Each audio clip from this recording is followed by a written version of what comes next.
You know what your mama told you as children. First, you're going to laugh, then you're going to cry.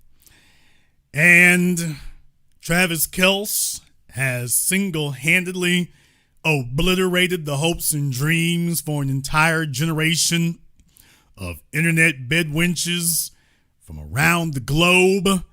They are on collective suicide watch. They are embarrassed. They are humiliated. They are degraded. They don't know what to do.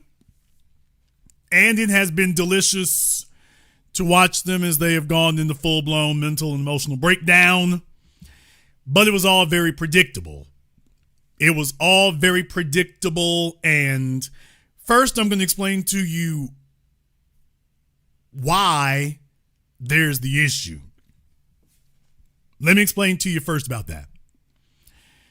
First, I want to explain to you about why it's the issue, because some folks might not understand or might not want to understand, and that's okay too.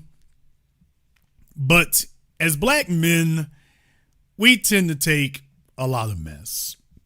As black men, we're just sitting back, we're not bothering anybody, but boy, we sure do tend to take a lot of mess. And folks tend to come messing with the guys who aren't doing anything to anyone.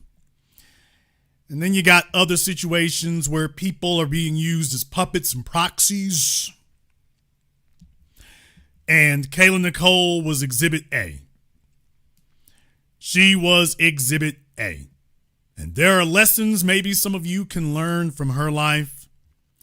Maybe there's some lessons that you can learn for yourself to avoid her fate. Why do I say that? Why do I say that? Because there's a lot of folks out there who want to have it both ways. You see, Kayla Nicole was perfectly fine when, for that 5 years she was with Travis Kelce. She was perfectly fine with it, but she didn't see and she didn't know what we know. And now she's extra salty because Travis, after 5 years with her, the ride is over, and he's chosen the woman he really wants to be with. Kayla didn't understand that sometimes a man got to get something out of his system so he doesn't have to wonder what it was going to be like. And then he's going to go over here where there's responsibilities and he got to sacrifice things and so on and so forth. But before we do that, let's go ahead and take it one more spin around the block. And you see that she's been throwing shade and throwing little subs and things like that. Okay. But you know what she's really upset over? She's upset over the fact that everybody saw this coming except for her. Everyone saw that this was going to happen, and everyone saw that this was going to occur except for her.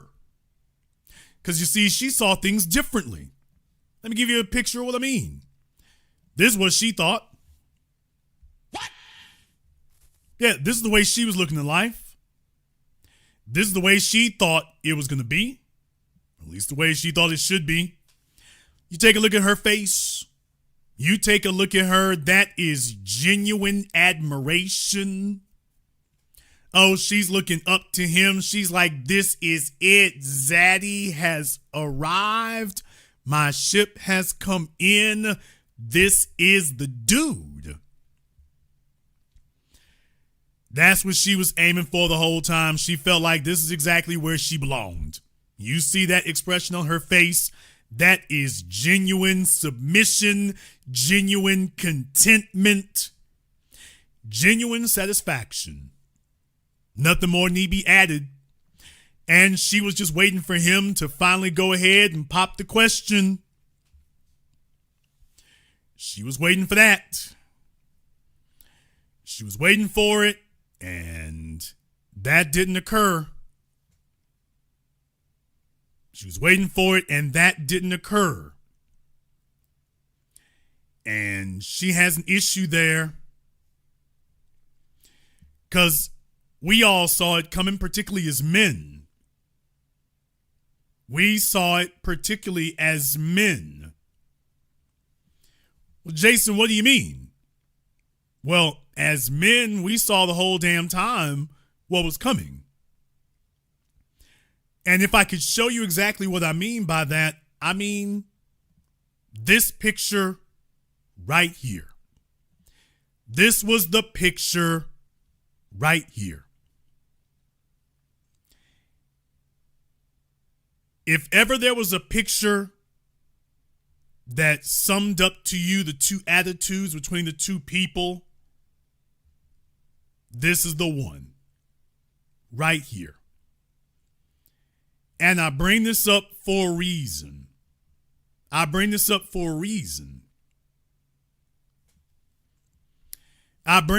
because there are certain things that Kayla would tell you. There are certain things that she would tell you that she made assumptions about. And while I can understand why she made the assumptions, she would have been far better off served by paying some attention. Jason, what do you mean? I'm going to show you all something here, and I'm not saying this to be mean. I'm doing this to make a point.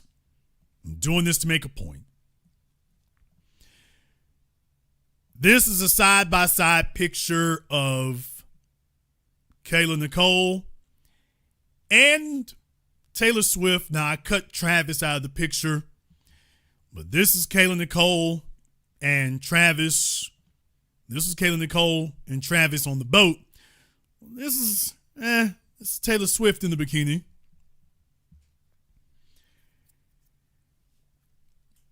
This is the woman he wants to marry.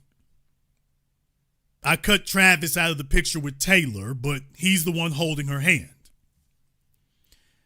And I'm bringing it up for a reason.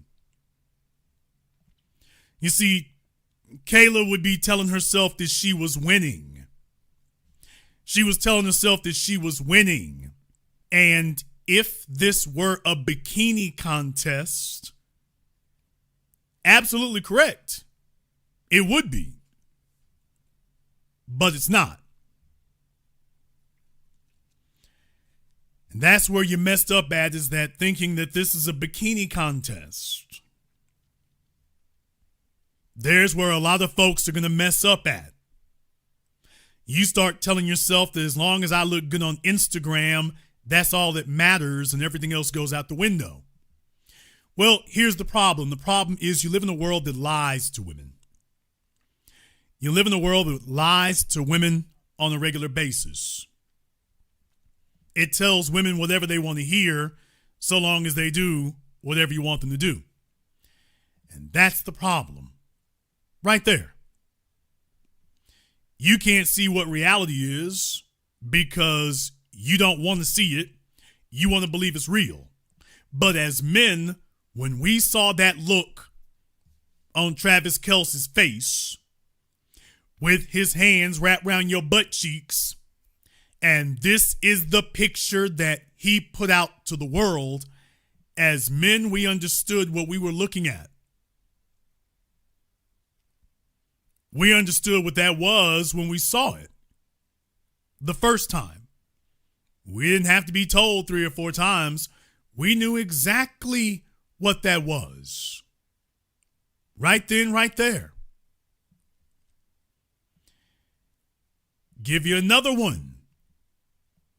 This picture here. I got this one on top. This picture here. When we as men, you got to understand something. As men, we look at another man in the eyes because we want to know what the deal is. And there is not a single man in America who looked at this picture and did not know exactly what he was looking at. Oh, dude, he's here for a good time. You can take a look at the expression on his face. And as men, we understood, no. This isn't a joke what you see on his face right now. That expression is for real. He's not elated. He's not ecstatic. He's here until he gets tired of it, and then he's going to move on. He wants to make it clear to everybody, yeah, we don't have a platonic relationship. But the expression on his face, every man understands, oh, you just here for the layup. She's the one looking like she's booed up. She's the one looking like she is at her final destination. She's the one who looks thrilled. He looks like, I'm here for a good time. And as men, we all understood that expression the first time we saw it. That's why we knew it wasn't going to last. But you see, other folks didn't get that. And as I said before, first you laugh, then you cry. First you're going to laugh, then you're going to cry. Jason, what do you mean? Well, because Kayla earned this. Kayla worked for this. Kayla fought for this. Kayla gave it her all. And I don't think she should have it without that. You see, back in the good old days, this picture right here, this is how Travis presented her to the world. And she didn't understand what his real intentions were, even with this going on. But it doesn't stop there, because here's another picture. Damn! Oh, ride 'em cowgirl. Yeah, there's another picture for you. Oh, she was living it up. I mean, she was having a grand old time. Yes, sir. Couldn't tell her nothing. Not a thing. And this is how Travis Kelce presented her to the world. Oh, is that not enough for you? Double shock power. Damn! Oh, no, just she wanted to let y'all know. I'm the queen sitting on the throne. She wanted to let you all know. Oh, I got him where I want him. I run this.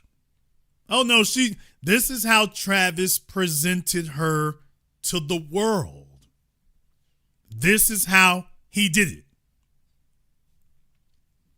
And she was thrilled to accommodate him. Take a look at how ecstatic she is. Oh, she is having the time of her life. First, you're going to laugh, then you're going to cry. Just remember that, and we're patient. We can wait for it. What Denzel Washington say, oh, man, on fire. I got time. You don't, but I do. Oh, man. But I want you all to remember these pictures right here. See, this is what she was doing back when she thought she had escaped black society and she was solid.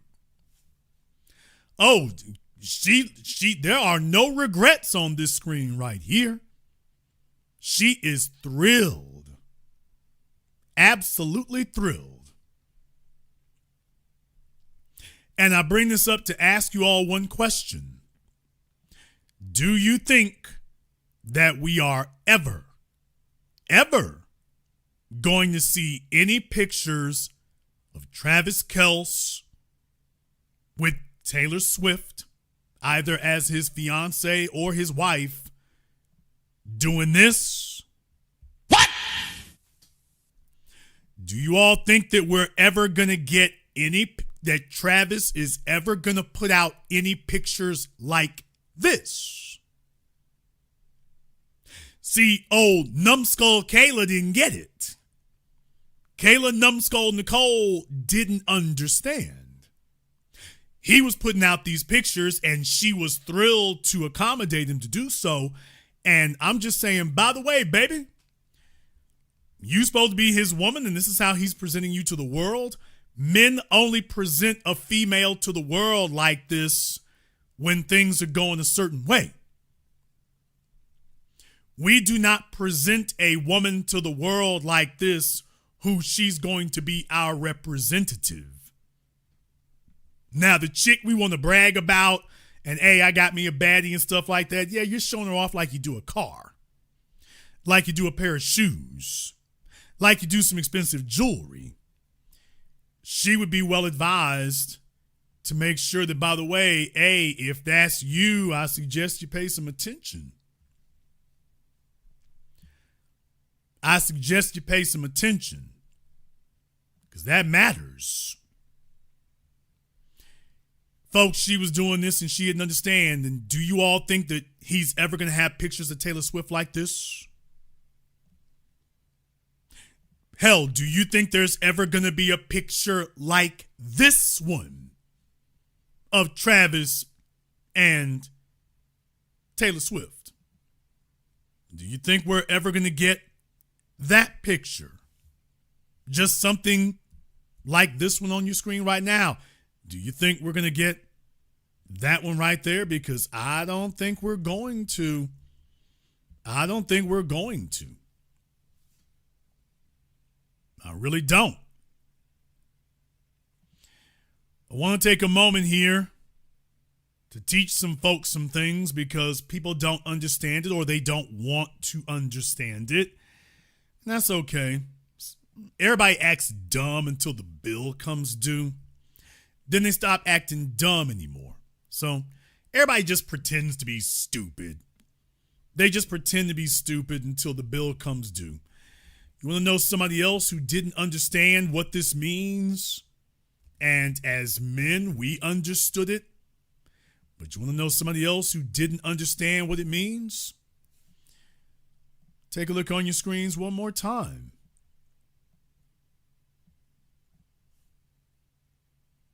Damn! Hey, Cardi B. How's it hanging? How's it going? You see, you got to understand, as I just said here, when a woman is a man's representative, she gets presented a certain way.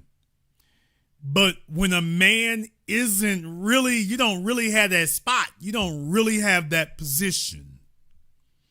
That he doesn't see you as his representative so much as you're a sex symbol or a sexual status symbol. You're a trophy that he shows off. You're not really an investment. You're a trophy that he's showing off. As a woman, you're supposed to look for signs of that. As a female, you're supposed to be smart enough to see those signs. And even if you aren't, you're supposed to have some solid men around you who can see that. Men who actually have the ability to make trophies out of women.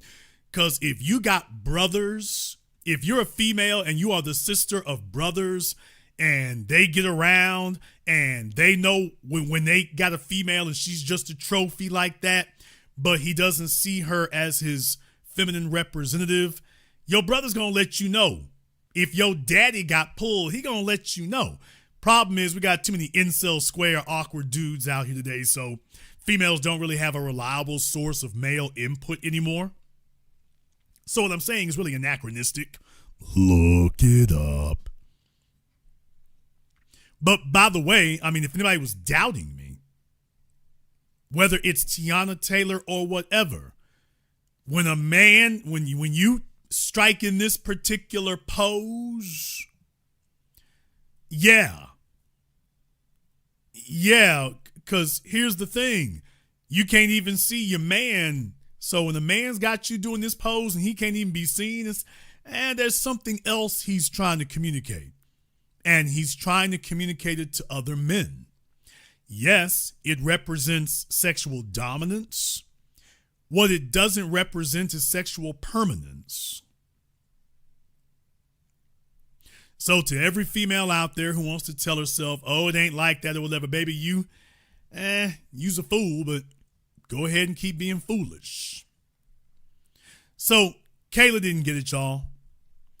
Kayla didn't get it. Kayla didn't know. She never saw it coming. She didn't figure it out. And she's unhappy about it. She is unhappy about it. Jason, why is she getting drugged tonight? Why are you doing that there? I'm doing this to make a point. Well, Jason, what did she do to you? What did she do to y'all? It's necessary to do these things to make sure that these types of offenses, folks understand that there will be consequences for it. There will be consequences for it. Just understand that. There will be. And Kayla was aware of this almost 2 years ago. Almost 2 years ago to the day. Butt-sucking, boot-licking publications like the Griot. Oh man, their hearts were falling back then. Their hearts were falling back then. Their hearts were sinking back then. Said Kayla Nicole shares an open letter to black girls. Oh, please. In response to Travis Kelce and Taylor Swift's saga. Folks, this is almost 2 years ago. Almost 2 years ago to the date. So let me get this straight. After all this time, kicking it with Zaddy. After all this time on the other side, who are her black friends? Who are the black folk that she associates with? Who are the black people that she's associated with or mentioned with? Who in black society does she have any connection to? We should be able to name names off the top of our heads. You can't name anybody. Well, no, she wanted to be an escapee. And all we're saying is keep that energy. Okay. However, I want you to listen to this article. I'm not going to read the whole thing. I'm just going to read certain parts of it here because I want to make a point. She wanted to make a response. She issued a virtual open letter to black girls. She expressed her thoughts on the situation in, quote, poetic style. Let's hear these gems. She says, black girl, you don't have to participate in this tumultuous, often one-sided journey. Preserve your heart, even when they try to quantify your character and test your boundaries. You do not have to engage. Oh, people. She doesn't have to engage. I'm so glad we got that straightened out there. No, I'm serious. I'm serious. You know, she took out the time to sit up here and, you know, explain to us what the facts of life are here. She's looking out for the rest of you here. She's looking out for the rest of you. And I'm glad. I'm glad. Let me go ahead and get back to it here. She says, you don't have to respond because there is power in your silence. And you can use that same power to silence the noise and the self-doubt. Silence the voices within that want you to give in to this demoralizing and antiquated narrative. That was so powerful. I don't know what to say. So glad she took out the time to give us that. Oh, wait a minute. It's not done yet. There's more.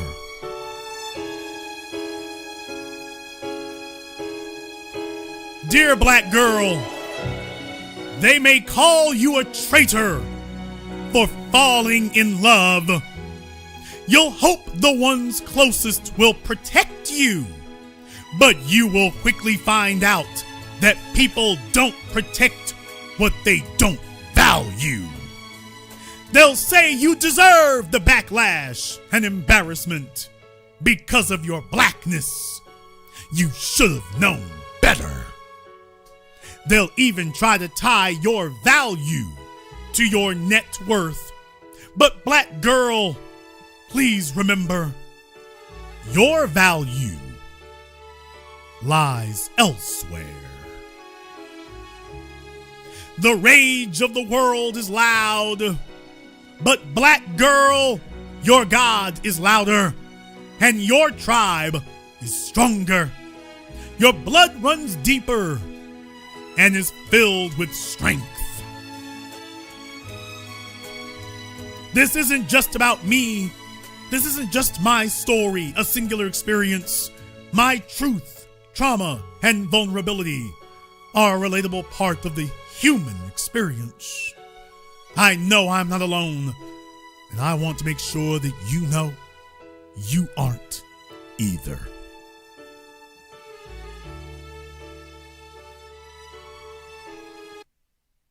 Oh my God, bro. Oh, hell no, man. Yeah, she knew it then. She knew it then. She knew it was coming. This is back in 2023. She knew it then. People, understand something.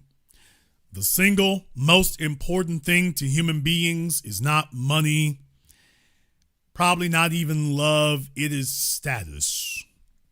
It is status. Humans can survive just about anything that happens with the sole exception of an annihilation of your status. And the whole point I'm making here is that every picture that she took with Travis Kelce, and yes, it is pronounced Kelce, not Kelsey, but in any case, every picture that she took with Travis Kelce, she wanted you to know that she felt status.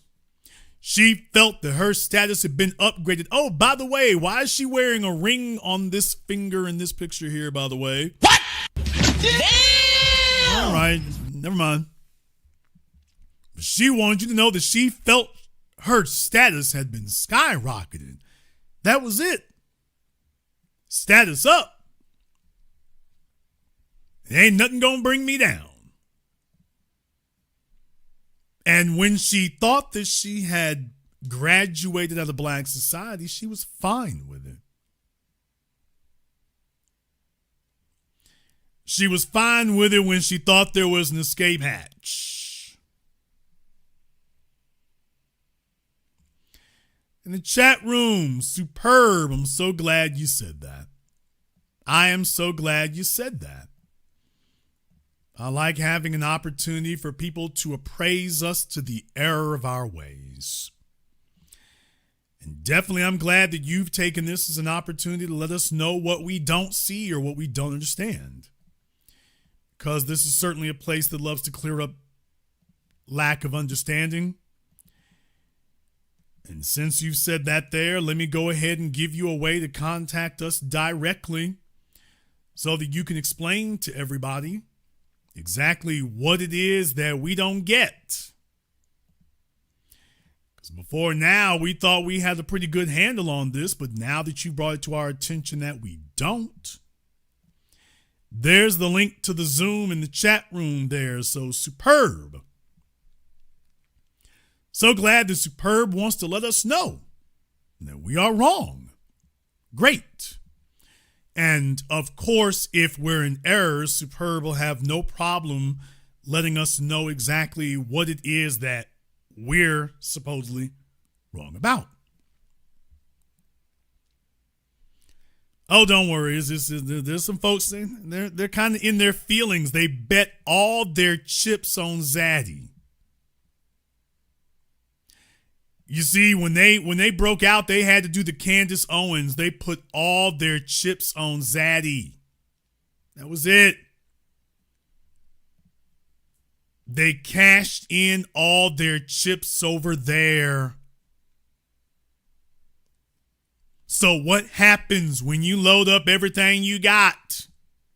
That was not a request, ma'am.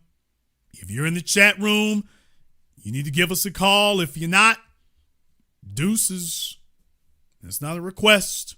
If you can make a comment in the chat room We have the right to question that. If you cannot defend something you say, you shouldn't be opening your mouth. That's how you and Kayla got in trouble. You and Kayla got in trouble saying silly things, and nobody stopped you to say, you know what, you're talking really stupid right now. All right.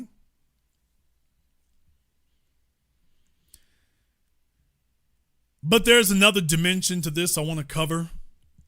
There's another dimension to this because there's a reason why the mercy train can't get too far. Oh, look, I think Superb is on Zoom for us here.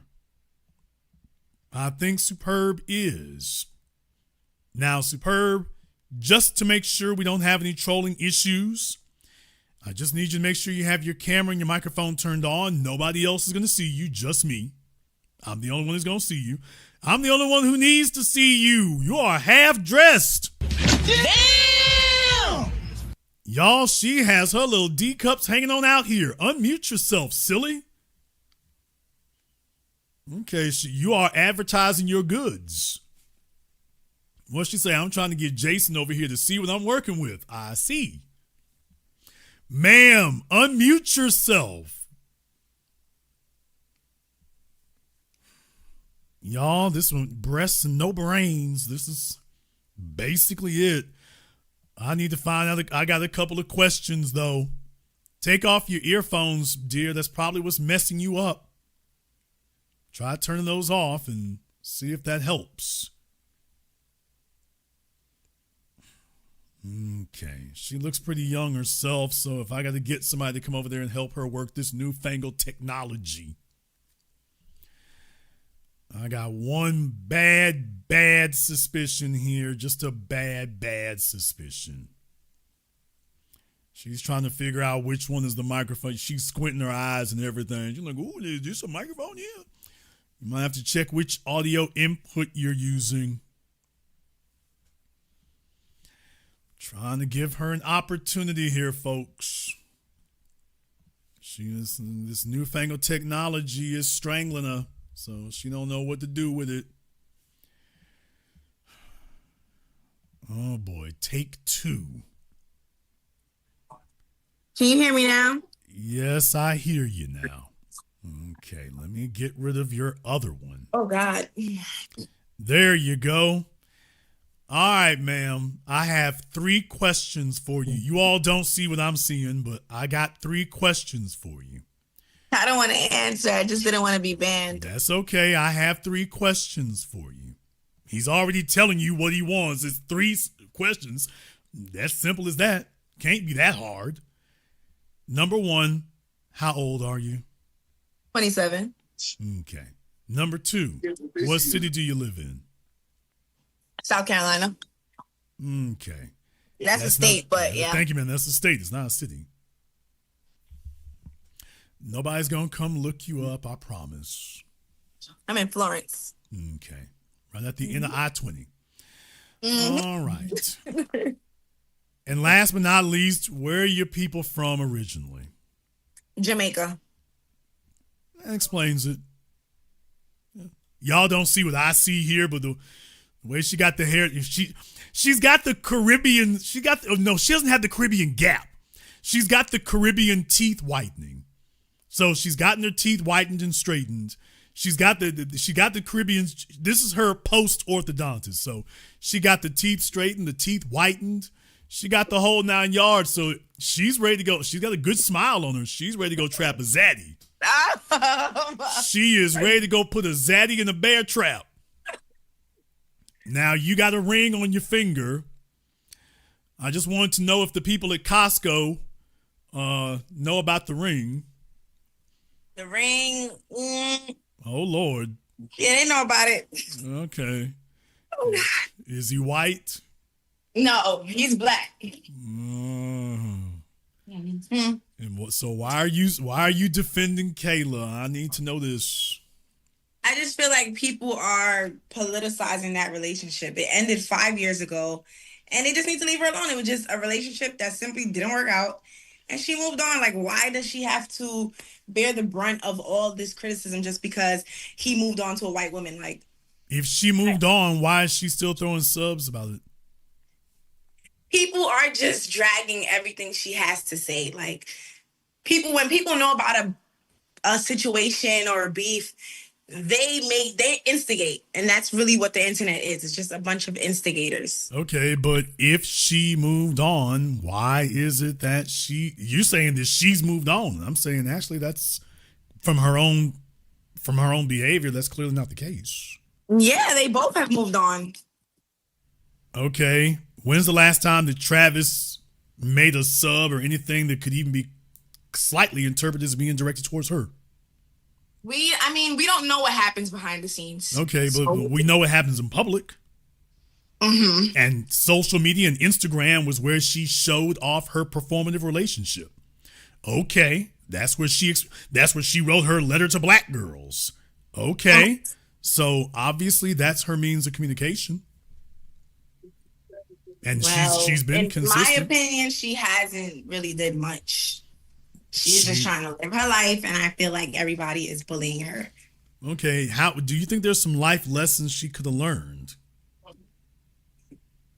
Oh boy. I'd say maybe no, there is no life. Maybe don't date someone who's so famous. Because that's really what I'm taking away from this. So you think the issue is that Travis Kelce was, quote, famous? That is the issue. That's why she has so many trolls. Okay. Did you heard the entire first 30 minutes of the program? I did not. I just joined when I commented. Okay. Mm-hmm. I just saw the topic and was like, oh, okay. Here we go again. Okay, here's my thing, okay? Mm-hmm. You can take a look on your screen real quick, and it might take a minute depending on your internet connection, it might take a minute. And you take a look at the way in which she presented herself and comported herself when she was with him. You take a look in the way in which, she's up here lap dancing on the damn boat. Mm-hmm. He's grabbing her butt cheeks. And I'm asking you, you can see that. That was how he presented her when she was there. And she was thrilled with it. Is that the way that a man who is serious about you presents you to the world? I mean, that's how couples carry on. Like, y'all on vacation, you got the little booty beach pic. Y'all at a dinner, you got the dinner table pic with the tits and the glass in hand. Like, there's just this is not a dinner picture here. She's literally what I'm saying is that she's 27 years old. This is pretty telling, ma'am. Do you think that you're ever going to see any pictures like that with Taylor Swift and Travis? Nah, that I don't think. Okay, why not? That's just not how those folks carry. Okay, but that's not how any man presents a woman who is going to be his representative. That's how you present a female who is for fun, recreation, or is a trophy, because you can't undo that. I mean, that is why she ended up leaving him, because I guess she figured she was the placeholder. After 5 years, but let's be clear, she didn't want to leave. So the other thing you said is also false. She was not there for 5 years because she wanted to leave.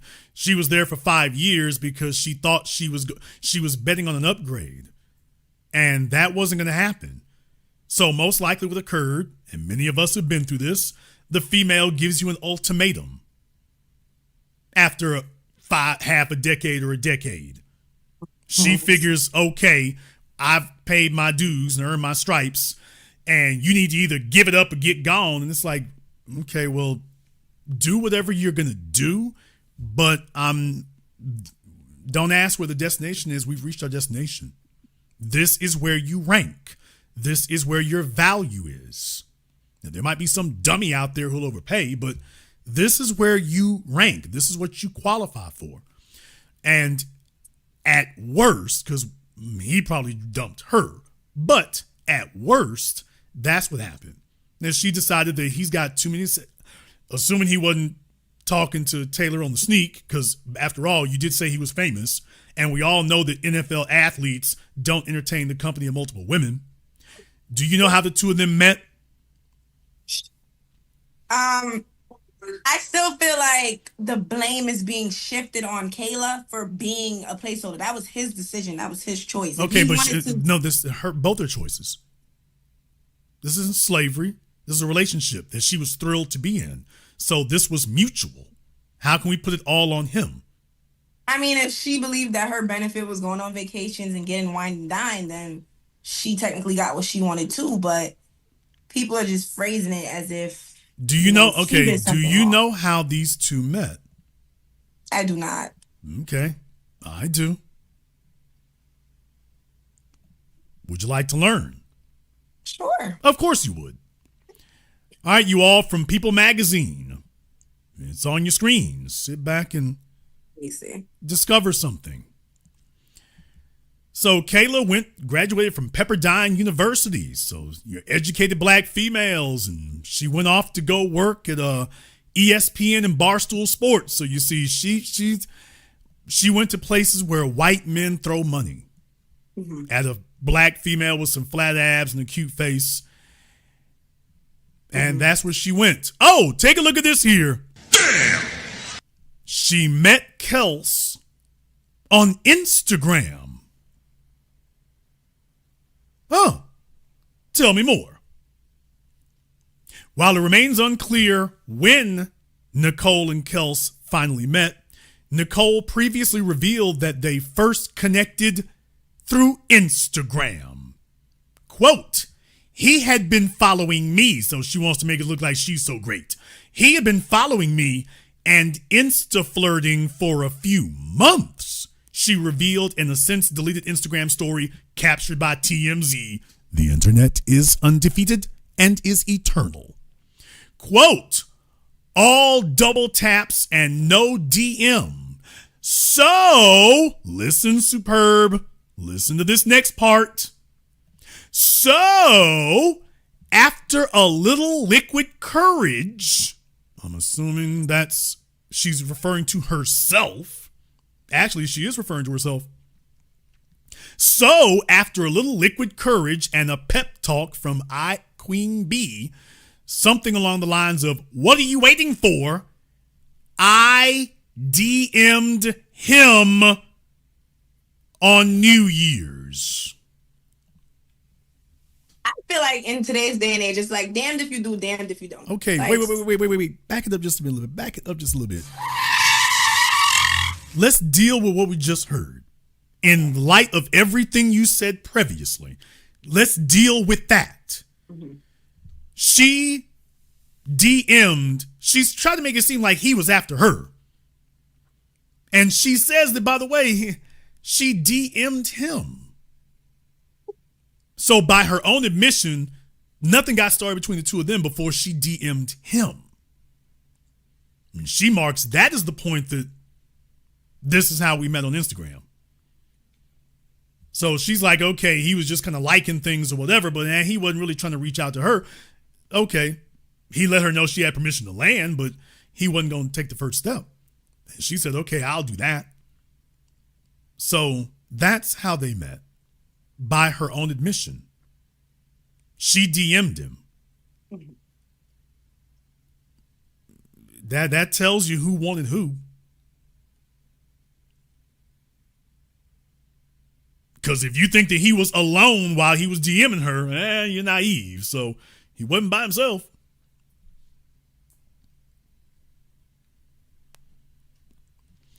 Oh boy, Superb was there for a moment, and then somebody came up behind her looking like Teddy Pendergrass. All right, fella. You gotta watch out for that. Whoever the dude was, he came and grabbed her phone, so it's Friday night. Some of you ladies out there, y'all gotta watch these fellas. I'm just letting you know, watch some of these dudes you got around. Yeah, the dude looked like Teddy Pendergrass walked up behind him, and, it's just face full of hair. You can only see his eyes. He's all right. Who that you talking to?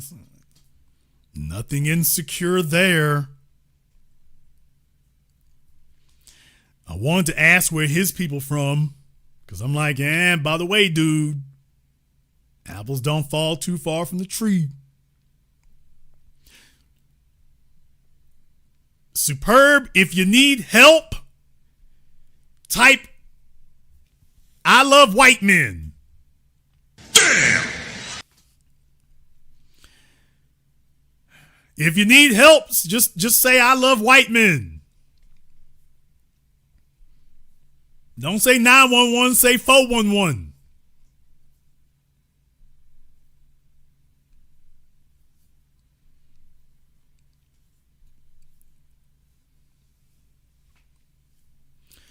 If you need help, just say I like gluten-free ice cream. Just say that. Okay, ladies. I don't know. Is that the 5-year relationship the rest of y'all want to be in? I'll leave it there. I'll let that speak for itself. Let that speak for itself. Why you gotta talk to them?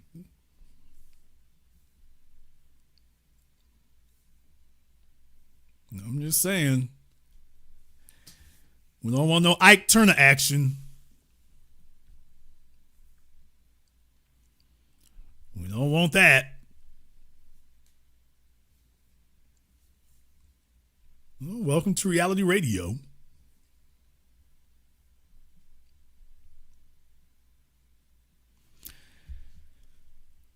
So what happened, folks?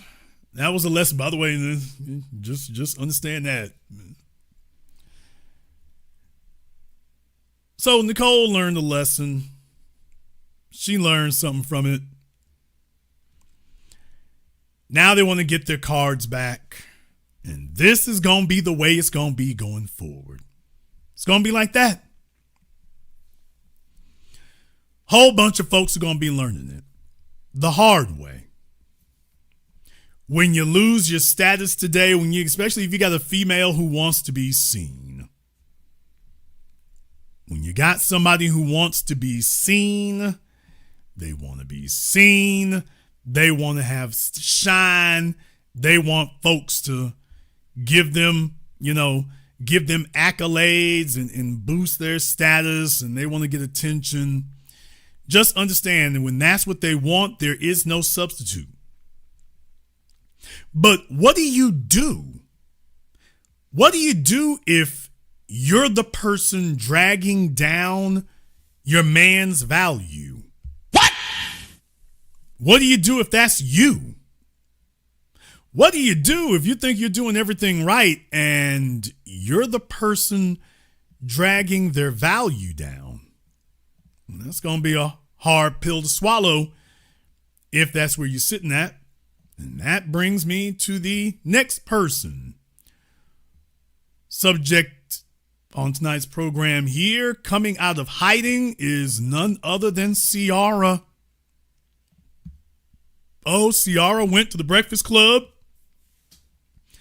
And Charlamagne did a public service by asking her about Russell Wilson and saying, well, all the folks who say he corny. Oh boy. And she was unhappy. She was defensive just from the very rip of it. I'm going to go back a little bit, but oh boy, she was unhappy from the very beginning of it. I'll let you hear the rest. Fair use. 105, by the way, Power 105, fair use. You can sauce a little bit, you know, it's cute. Question, and this is not how I feel, so don't take it from me. No, when you hear people say he's so funny because he be over there waiting like, just waiting to jump in. not to be rude. Let me mess this up. No, what you want to ask? When you hear people say Russell Wilson is corny, what's your honest reaction? Oh my gosh, that I don't have to even reply to that because. What? Damn. Oh please. What? Folks, now I want you to think about something for just a few moments. A decade ago, if somebody had said that about Future, if somebody had said to her, you know, Future is corny. What do you say to the folks who say Future is corny? Do you think that her response would be, I don't have to respond to that? Do you think that Future would be sitting back like, oh, that's the move? That somebody said that Future was corny and I don't have to respond to that.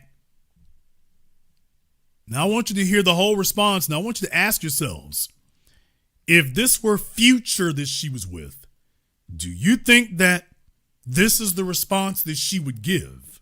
No, when you hear people say he's so funny because he be over there waiting like just waiting. No, not to be rude. Let me mess this up. What you want to ask? People say Russell Wilson is corny. What's your honest reaction? Oh my gosh, that I don't have to even reply to that because you know, like that. Why would I even respond to that? You know what I'm saying? Like, I know what I know, and that's all that matters. But he is the most amazing human being you could know. The smartest, most intelligent Black man that I have ever known. You know, and what you see with him is really who he is. You know, and so it's beautiful. It's different. You know, but I don't. Does it bother him though? Does it bother him? Because I feel like he gets it because he takes care of his wife. And we've had conversations up here as men saying like, I don't understand why he gets called a simp.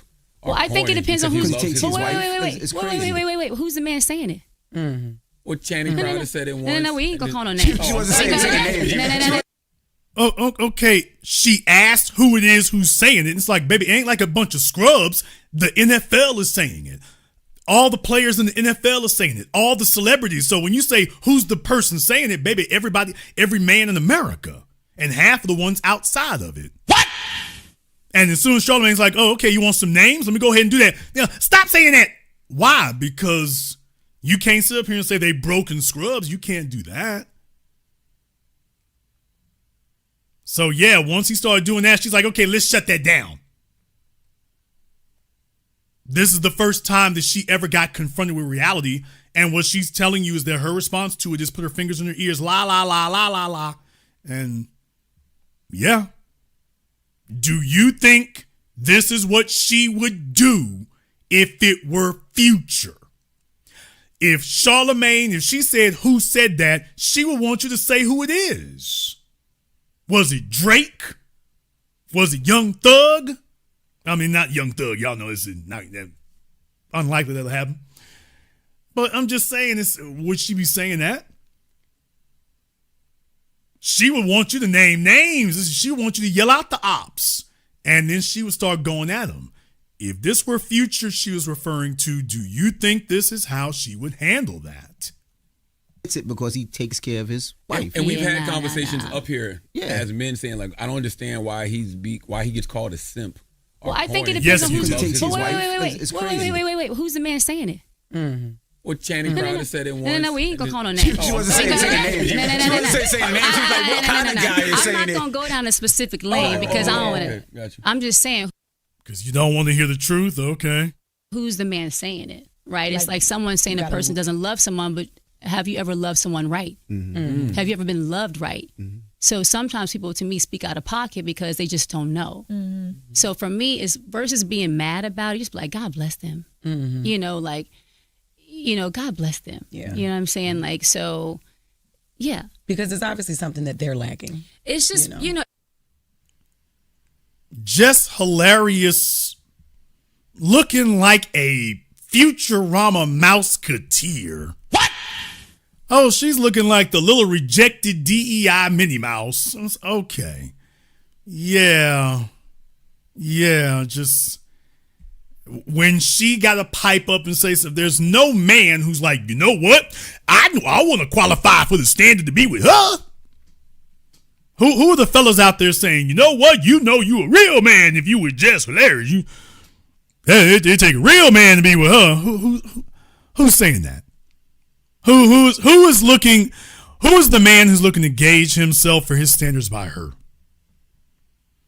Asking for a friend. Who is the fellow who is looking to gauge himself for his standards by her? I'm asking somebody because she wants to pipe into them. They is deficient. They lacking something. Who is okay? So who are you to speak on what they're lacking? A man lacking something is okay.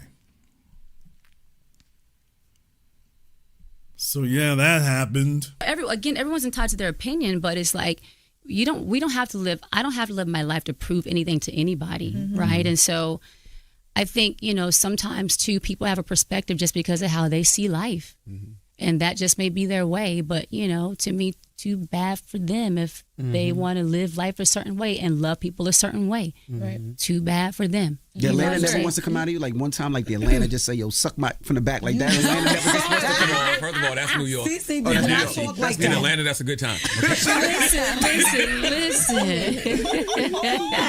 Oh my gosh, you are silly.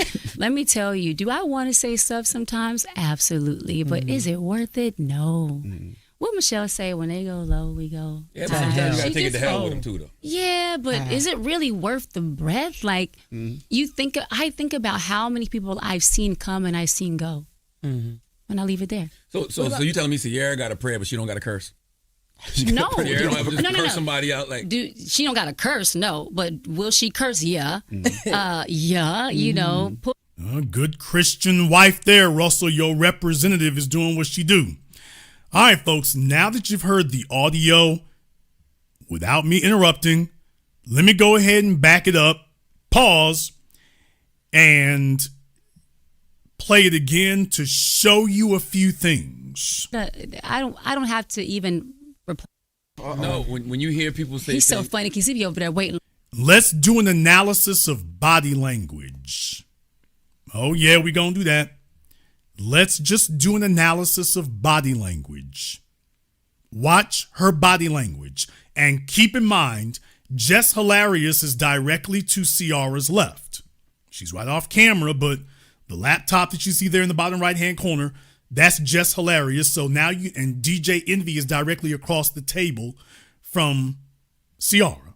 So now I'm saying that to you for a reason.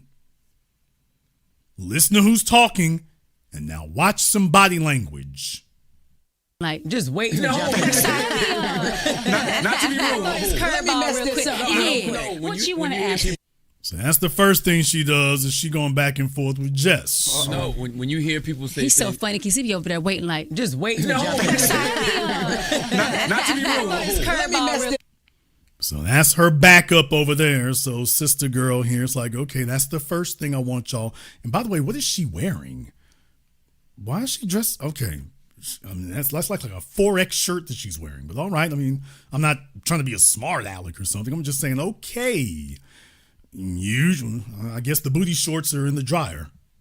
What you want to ask? When people say Russell Wilson is corny, what's your honest reaction? Oh my gosh. That I don't have to even reply to that because like that.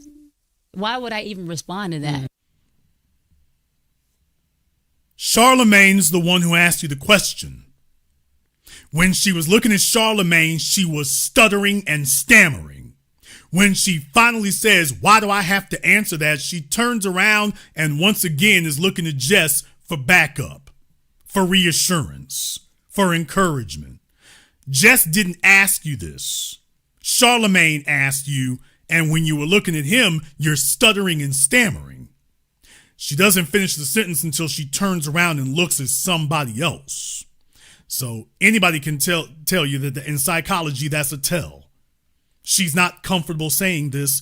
You don't really believe this. And you don't actually have an answer, but you're on live radio, so you have to respond. And so this is the best you could come up with. not to be rude. Let me mess this up. What you want to hear ask? people say Russell Wilson is corny, what's your honest reaction? Oh my gosh. That I don't have to even reply to that because like that. why would I even respond to that? You know what I'm saying? Like, I know what I know, and that's all that matters. But he's one of them. So first thing, there's the body language. You all see this. When she was looking at Charlamagne, she's stammering, stuttering, can't finish the sentence. She's got to look away from him before she can say, I don't even have to answer that. Please tell me, how confident is your wife in you if I ask your wife, your man's kind of corny, and her response is, I don't have to respond to that. And this instance to random people, it's like, okay, to everybody who says that, what is your response? I don't have to respond to that. I don't have to. Then she tried to pull a me and say, who's the guy saying it? And Charlamagne called her bluff and started saying names. So it didn't work. It didn't work out at all. Now, I want you to listen to her words now. After she finishes stuttering and stammering, I want you to listen to what she actually says. When she actually, because saying I don't want to respond, she realized, oh hell, that doesn't sound very good, because I'm not saying anything good about him. All right, now listen to the things that she says. I don't have to even reply to that, because like that. Why would I even respond to that? You know what I'm saying? Like, I know what I know, and that's all that matters. But he's one of them. He is the most amazing human being you could know. The smartest, most intelligent Black man that I have ever known.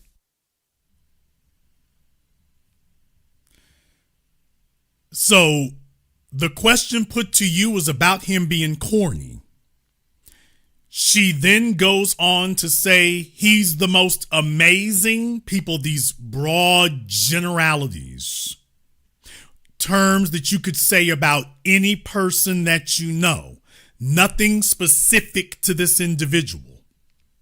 These are things that you could say about a coworker, your dad, the mailman, the person at the salon who does your toes. These are things you could say about all of them. These are not compliments. These are fillers. This is the man you sleep with and got 3 or 4 kids with. These are not compliments of a mate. These are fillers, because the things you would say about a mate, she ain't really going there.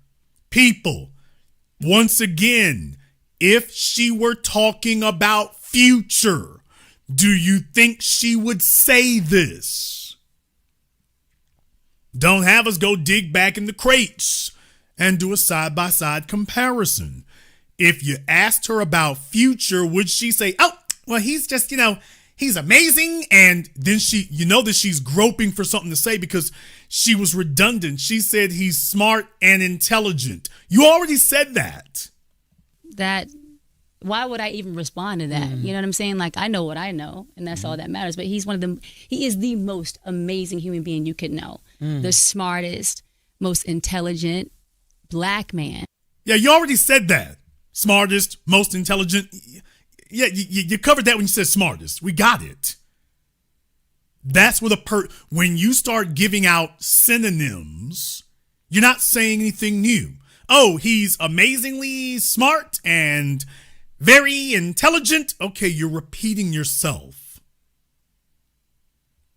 because you're groping for something different and you can't actually name anything.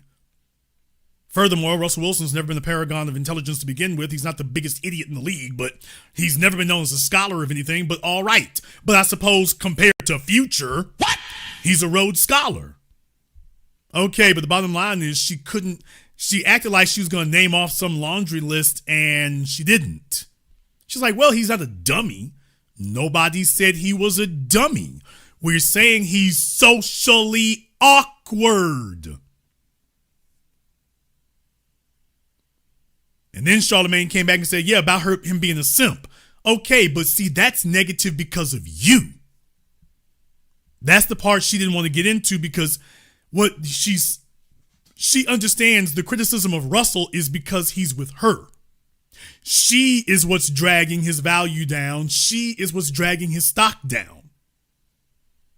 So she can't actually address the real issue because the issue is her. She reads the comments, she sees those things. The issue is her. And when she finally got put on the spot, it's like, by the way, folks think less of him because he's with you. What do you say to that? Well, he is smart and intelligent and he is really brainy and not looking great. Yes. That I have ever known, and what you see with him is really who he is, Folks, do you realize that that's not helping? Once again, in psychology, what she's doing is she is stating the obvious. She's not actually answering the question. When you see him, what you see is who he really is. This is like Kamala Harris babble. Did you all see what she just did right there again? First, she was redundant. Oh, he is smart and very intelligent. You're groping for words. And when you see him, what you see is who he really is. But that goes for all of us, damn it. None of us are chameleons or holograms. The only way that you could not be what people see is if you were a chameleon, an alien, or a hologram. All of us are what you see is what he really is. If you got 10 toes, when you got 10 toes, you got 2 feet. And when you got 2 feet, you got 10 toes. Do you see how bad she's spinning here? I just wanted to stop you. So did you actually listen to what she said? How many years you been married to this man? And the best you can say is, talk about him like he's a 9th grade high school student. He is very smart and very intelligent. And when you see him, what you see is who he really is. Would you imagine that she was talking about her husband? She could say this about her father, her manager, her uncle, her son. Damn! So if you want to know what she really thinks or the best she can do, yes, she's not rattling off the list that she would if this were Future. If it were Future, she would not be talking like this. And you know it. I have ever known, and what you see with him is really who he is, and so it's beautiful, it's different, but I don't. Doesn't bother him though. Doesn't bother him because I feel like he gets it because he takes care. Who refers to their man as beautiful and different? Did you all just hear that? Those were not compliments. That's not flatter. Would she ever tell you that Future was beautiful and different? This is the best she can come up with. Why, he is the smartest and intelligentest, and what you see is what you get. And, he is beautiful and different. Jason, what's your point? My point is this is not the way that women talk about a man that they desire. This is not how women talk about a man that she desires. This man who has made an impression on her as a sexual being, as a feminine being, this is not the way that they do that. Women don't describe men that they desire as beautiful and different. Those are not flattering terms. Females know how to flatter you. This is not how that happens. This is not how that goes.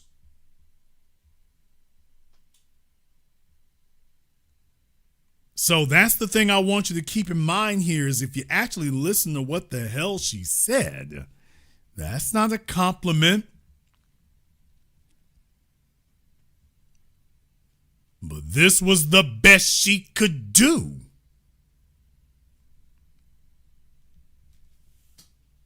This is the best she could do.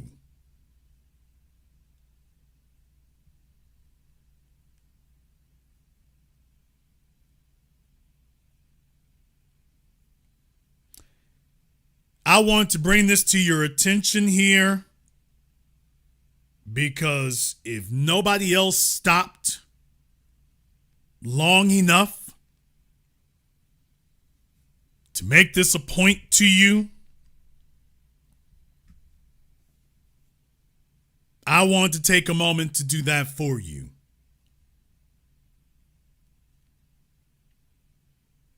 When folks are sitting up here not telling you what it actually is, that's the issue.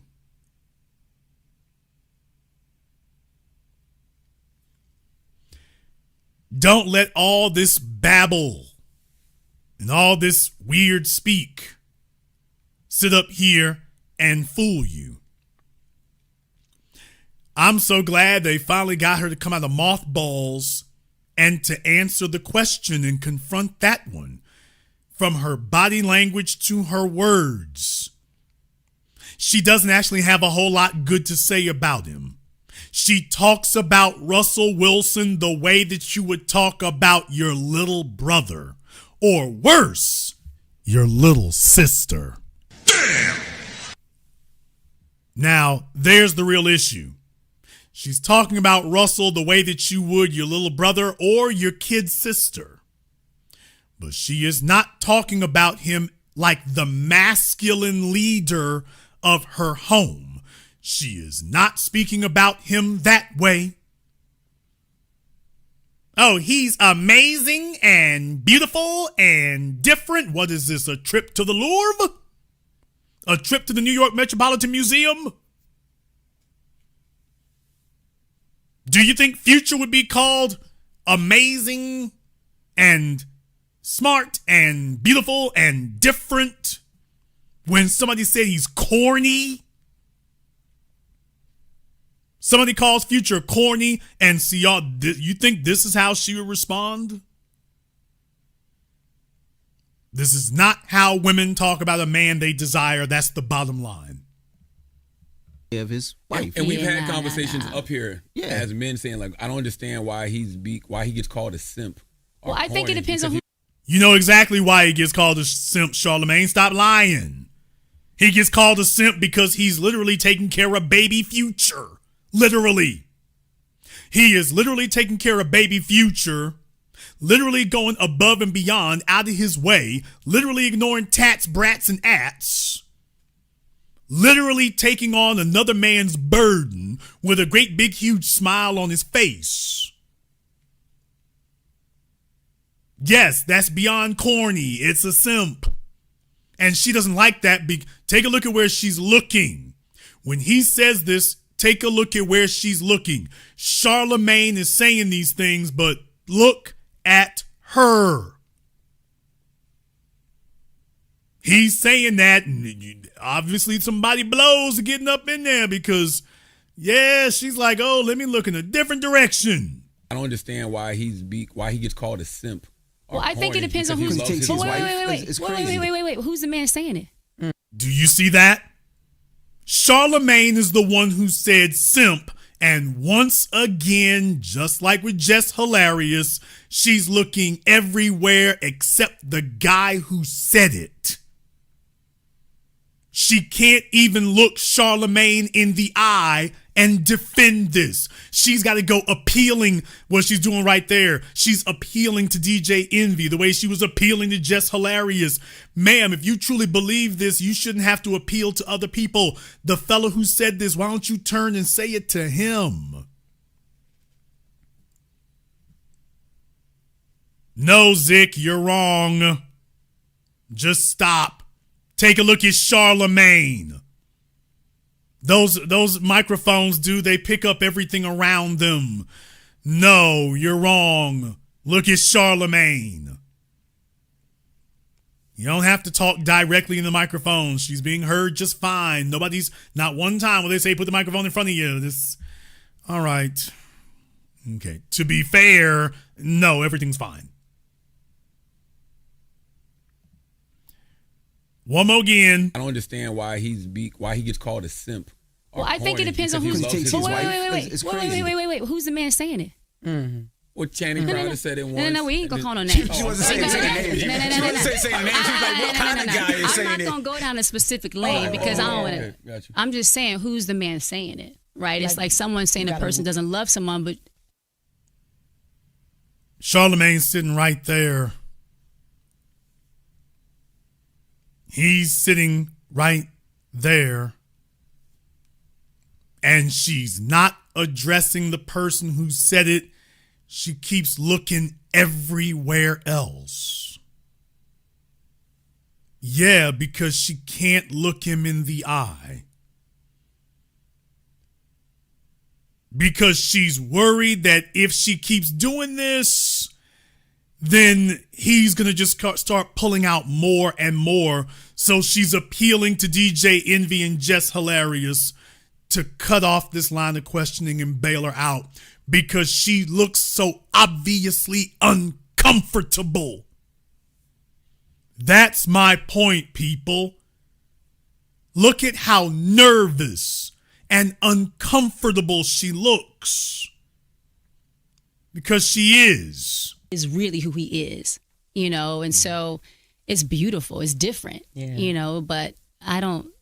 Doesn't bother him though. Doesn't bother him because I feel like he gets it because he takes care of his wife. And we've had conversations up here. Okay, and Envy sitting up here lying. He gets it because he's taking care of another dude's kids. Kid. So even here, they won't just be honest with her and say, yeah, taking care of Future's kid and everything. Nobody wants to say that, so they kind of hold up a little bit there and just wouldn't tell the whole truth, but would you expect anything less from the Breakfast Club?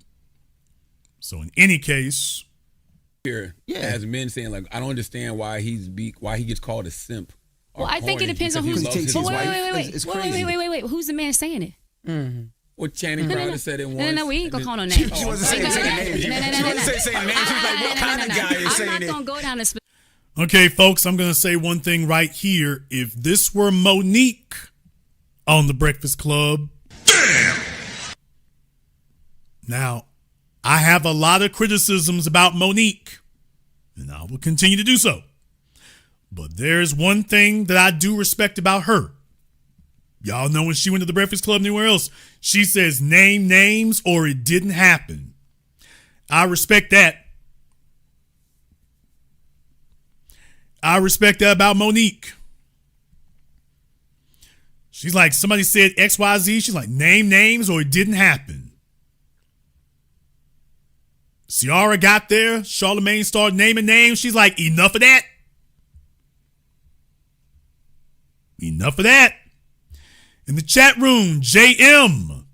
I need you to give me a call up on Zoom, JM. I'm very glad you said that.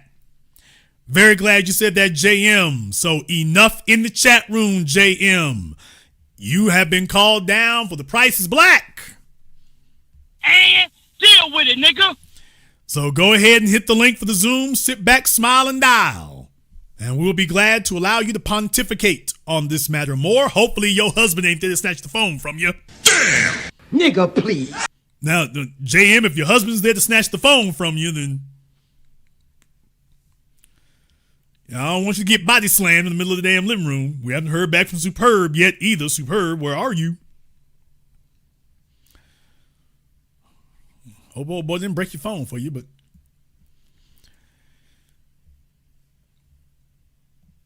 all right, y'all, they are quick here tonight. They want to talk about Ciara. Oh, man, they are quick to want to do that. All right, where is JM? There you go, JM. Hey, Jason, can you hear me all right? Yes, sir. Go ahead and please elaborate. Yeah. Last time I actually spoke with you, first of all, Love the broadcast. I've been listening to your broadcast since I was 18 years old, so like 13 years ago. Now remind us where your folk from again. Oh, I'm originally from New York. I said your folks, your people, your my folks. Oh, yeah, my folks from New York. Grandparents. North Carolina. Come on now. Yeah, my mom and dad met at Fort Bragg. Okay. I'm talking about grandparents, sir, not your mom and dad. I said grandparents. Yeah, they're from North Carolina. I got family in Holly Springs. I have family in Roland. I'm sure one side of the family is from the States. I'm talking about the other side. Oh, they're both from the States. Yeah, they're both from the States.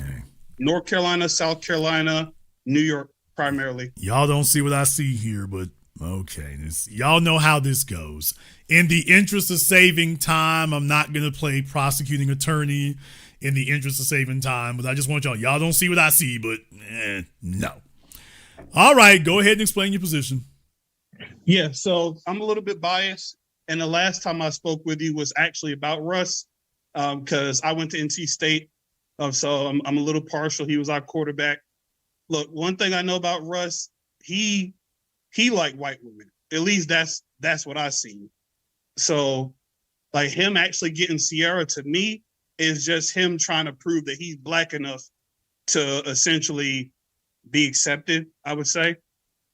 But the relationship, it don't seem authentic at all. But the perspective that I'm coming with is, I think he loves Ciara, but I don't know if the love is as deep as, like, I can tell she don't love him. Okay, but here's the thing, brother. Here's the thing. That's not the reason you were asked to call in. So y'all know. Here we go. You're not addressing what you were asked to call in for. You're going off on something else. I posted a lot of different comments. Which one here we go. Russ ain't lame. He's only lame to black folks. Oh, okay, yeah. Basically, y'all know it, folks. Y'all know how it goes. They get selective amnesia when they go, I can't. You're right. So essentially, what I'm saying when I say that is, when I look at quarterbacks in the NFL, like you look at Eli Manning, you look at Peyton Manning, Tom Brady, they all have this cheesy disposition when it comes to as a person, but they never get criticized for being cheesy. They're just like, oh, it's a dad joke. Oh, it's all in fun, and they move on. But with Russ, people stay on it, and it's like, I don't see him as any more lame than Eli Manning or Peyton Manning. He's different. Okay, but your words were he's only lame to black folk. Yeah, I feel like I probably shouldn't have posted that. That's no. Got to stand on it now. We got to stand on that. Yeah, I know. I'm kind of in the trap now, so that's my fault. Was Donovan McNabb corny? Yeah, what you say? Jason watched the little football. Yeah. I was about to say that's a little bit. Yeah, Jason watched the little football. So yeah, Donovan McNabb and Campbell Soup. Donovan McNabb and Campbell Soup and Love My Mama. I will say he wasn't the most loved because people chose T.O. Okay, but the bottom line is you heard a lot of things about Donovan. This nigga was literally doing Campbell Soup commercials with his mama. You heard a lot of things about Donovan McNabb. Corny was not one of them. Now, we can make some very direct parallels between him and Russell Wilson. And yet, Donovan, even with his milquetoast behavior, he was never referred to as corny. He didn't drink, he didn't smoke, he didn't get into trouble, he wasn't womanizing. All those things that athletes usually get into trouble over. Donovan was the exact opposite of all of that. And if I told you he was a Bible thumper, you'd have a very easy time believing it. And yet, with all of that, he was never referred to as corny. So what is it about Russell that his behavior has got the corny label, and a person like Donovan McNabb or Reggie White, Emmitt Smith, none of them were called corny, didn't have to smoke no weed, dance no hip hop. Russell tried to do that. They didn't do any of that stuff, dude. In the chat room, they're right. Totally wholesome images. No troublemaking, no nothing. Help little old ladies cross the street. Hell, some of them listen to country music. What? And yet they were never called corny. But Russell is. So what is it that he's doing that all these other dudes didn't? Yeah, first, I think the perception is that he's inauthentic. That's one of the perceptions that he has to fight a lot, was especially like the Mr. Unlimited persona, doing things out of place. So it's not necessarily that it's cheesy and out of place. Well, I mean, it's cheesy, but what you're saying is that he strikes you as the kind of person who's overcompensating. A person who's overcompensating by definition is phony. And the word they use for that is corny. It's corny that you're overcompensating, dude. That's corny. Quote, be yourself. But he doesn't have confidence in himself. So he's constantly trying to overcompensate. Overcompensating behavior is corny. You know, that's a good point. I didn't look at it that way. Yeah, corny is not about do you wear Steve Urkel high water pants and wear a turquoise jacket. It's certain social behaviors that are awkward, off-putting. It's corny to do that. It's like, dude, what are we doing here? So those kind of things. That's why people are saying that. If black folk picking up on it, here's the other issue. You don't see white people arguing with us over it.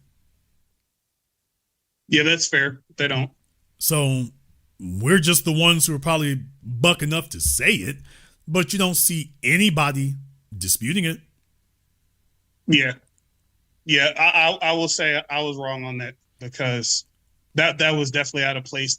My thought process was more so the other races of men. Like, if you were to see the charisma level of the other races, I don't see it as disparate from what Russ's charisma is. Tom Brady was a damn model.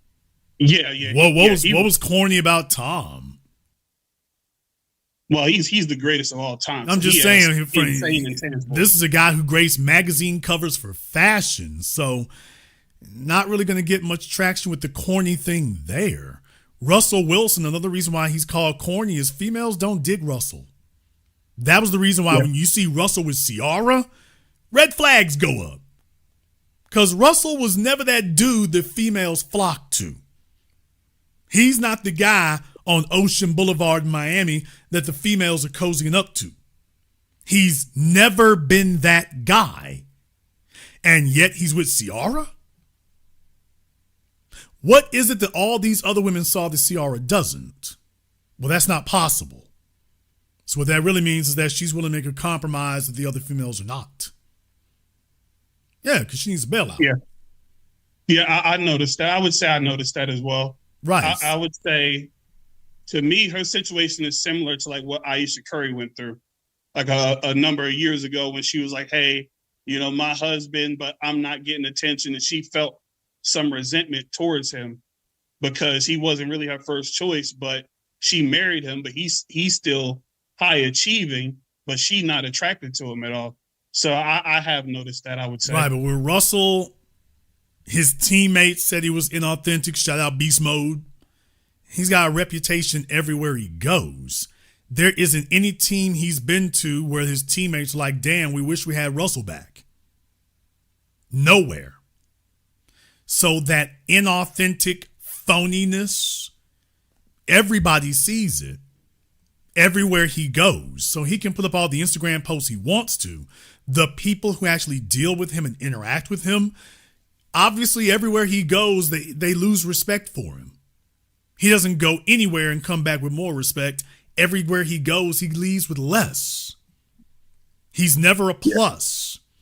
The only person who speaks highly of him is the woman whose finances depend on him, because she got pregnant by a rapper and she does not want to see a complete and total collapse of her lifestyle. But everybody else who doesn't need that from him, they don't have the same to say.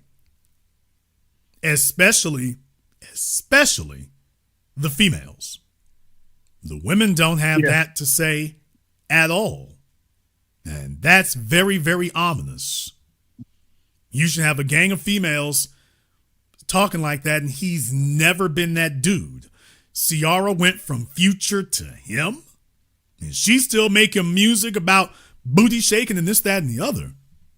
So she is still on that business, and yet she's with him. That's corny too.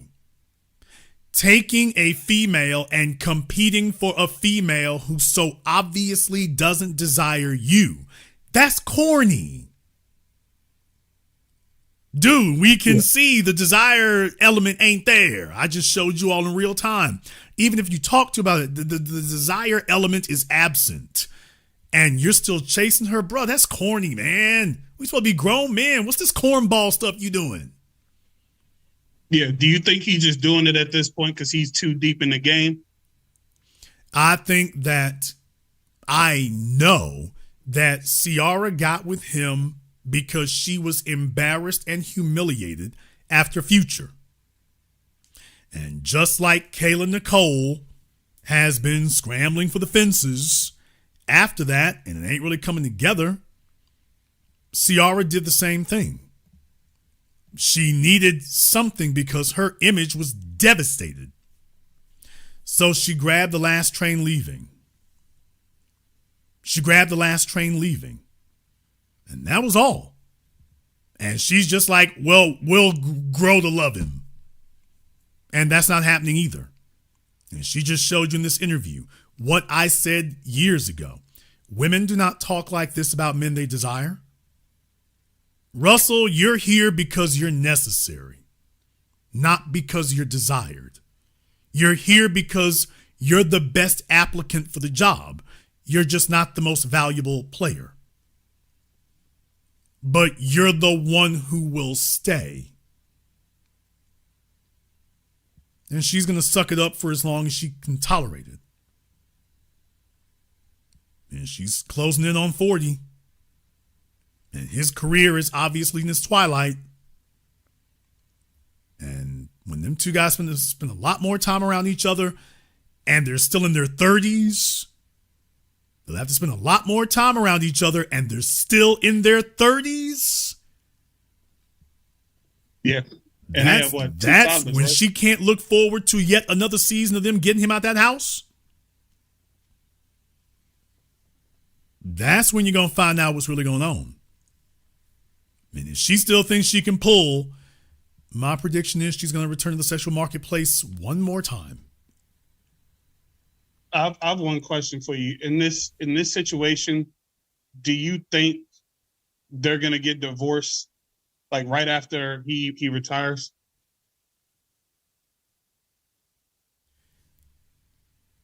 The pressure will be tremendous to do so because she knows that if she gets over 40, her odds of bagging anybody else after that drop precipitously. She wants to have another superstar, even if it's not feasible.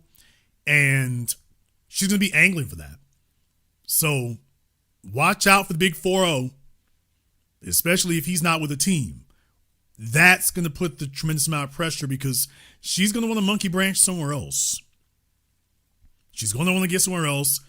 She doesn't like doing interviews like this just happened. She doesn't like interviews where it's embarrassing. It's self-conscious.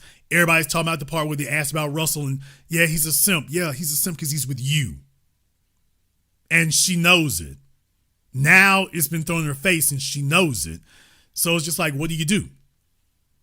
The other alternative is if she looks around and there's no place safe to go, she's going to have to just bite her lip and stick it out.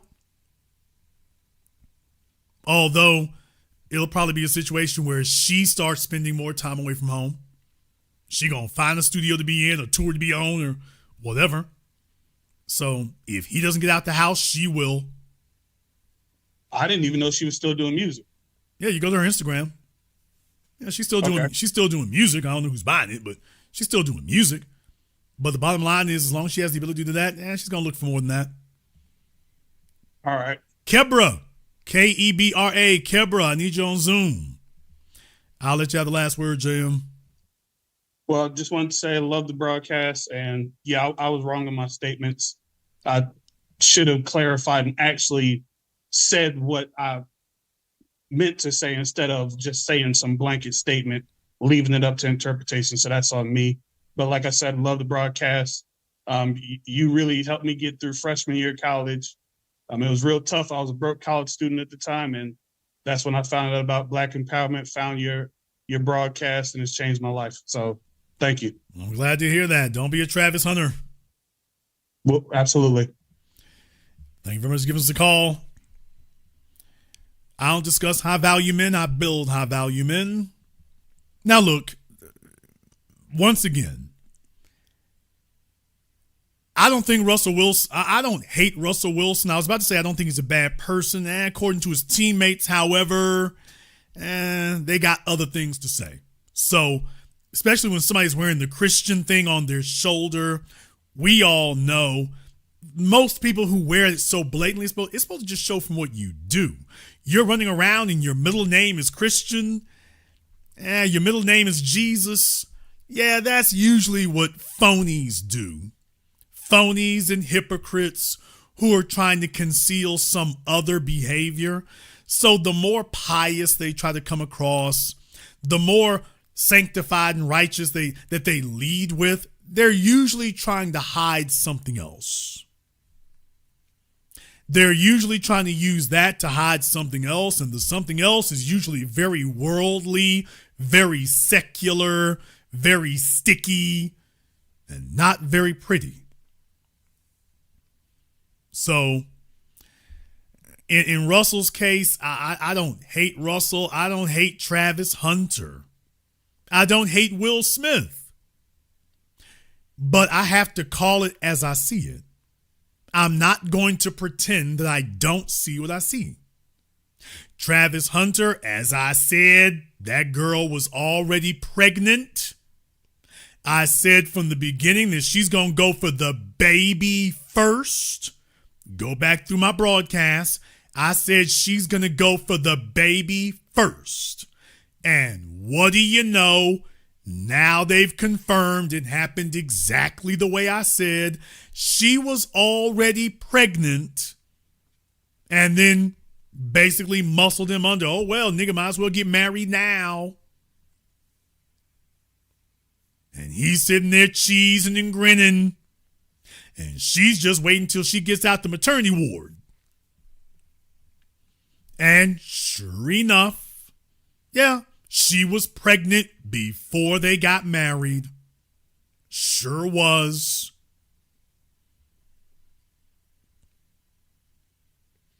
And she's probably going to try another couple of others. Probably going to try a couple of others too. Here's the issue. The issue isn't that he doesn't know. The issue isn't that there are not enough people saying it. The whole damn universe said it to him. I need you all to understand that there are a group of people in this world right now, man. They are just hell bent for leather on doing what they want to do, no matter how disastrous the consequences. I just need you to understand that. Travis Hunter heard all of this. He saw all of this. He was humiliated by it. Travis Hunter was humiliated. She clowned him. She made a fool of him. But she was his choice. Now he's trying to save face. This is the sunk loss fallacy. This is the sunk loss fallacy. When you refuse to write off something that's already a bad investment, you figure if you just keep investing in it, and that's not the way I can redeem its value. It's already lost its value. He heard what everybody said, and now rather than admit, he's found something he has pride and ego about. He would rather stick with her and try to prove all of us wrong than just accept, yeah, dude, she ain't into you like that. She's not into you like that. And he does not want to accept that, because then he would have to accept that this female that he is so invested in and that he is invested so much in, yeah, she really ain't into you. That's the part that he's desperately trying not to face. He does not want to have to face that he is super invested in her. He would do anything for her, and she does not feel the same way about him. Whether he's color struck or whatever the situation may be, the bottom line is she is not nearly as invested in you as you are in her. And he doesn't want to have to write off that bad investment. He doesn't want to have to do it.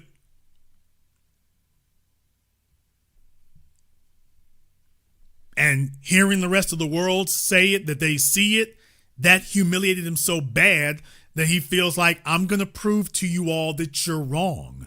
Not about her, but about me and my judgment. I'm going to prove that you're wrong. The best case scenario is they get divorced. The worst case scenario is he sticks around and he gets Will Smith his whole life. Damn! If you want to know how bad this can get, take a look at Will Smith. Will Smith got Jada.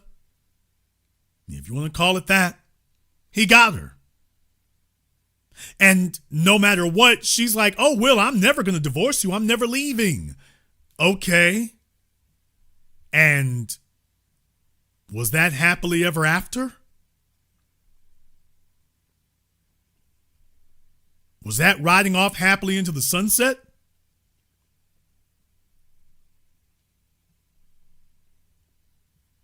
If Travis Hunter has overlooked his wife talking to other men while she was talking to him, he will overlook it going forward. You want to know what keeps a bunch of folks in their phony marriages? That they are stubborn and determined to show everybody else that they didn't make a mistake. I know y'all know this. If you don't, I'm just telling you right now. Over 50% of marriages end in divorce.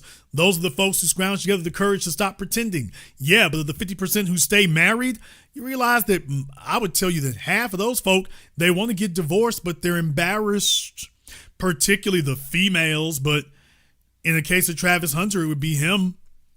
Most of these folks running around out today, they want to get divorced and they're too embarrassed to do it because they rolled all their chips.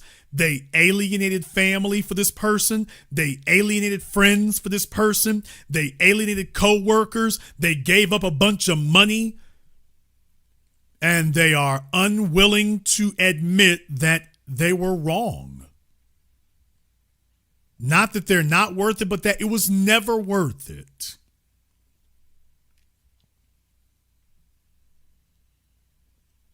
So there are a whole bunch of folks out here today. They're staying in their relationships. They're staying where they're at. Ain't no love died years ago. Folks are staying for health insurance because they need a place to stay. It's cheaper to keep her. I don't want to have to admit to my family that they were right about this slutty ass little heifer. And deal with it, nigga. I don't want to have to admit to them that they were right the whole time.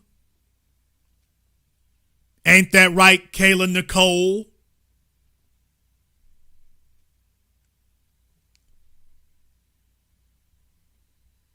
I don't want to have to turn back around and admit to the family that they were right. So there's a whole bunch of folk. Kayla would have stuck with Travis if he was willing to give her plausible deniability. Travis was unwilling to do that.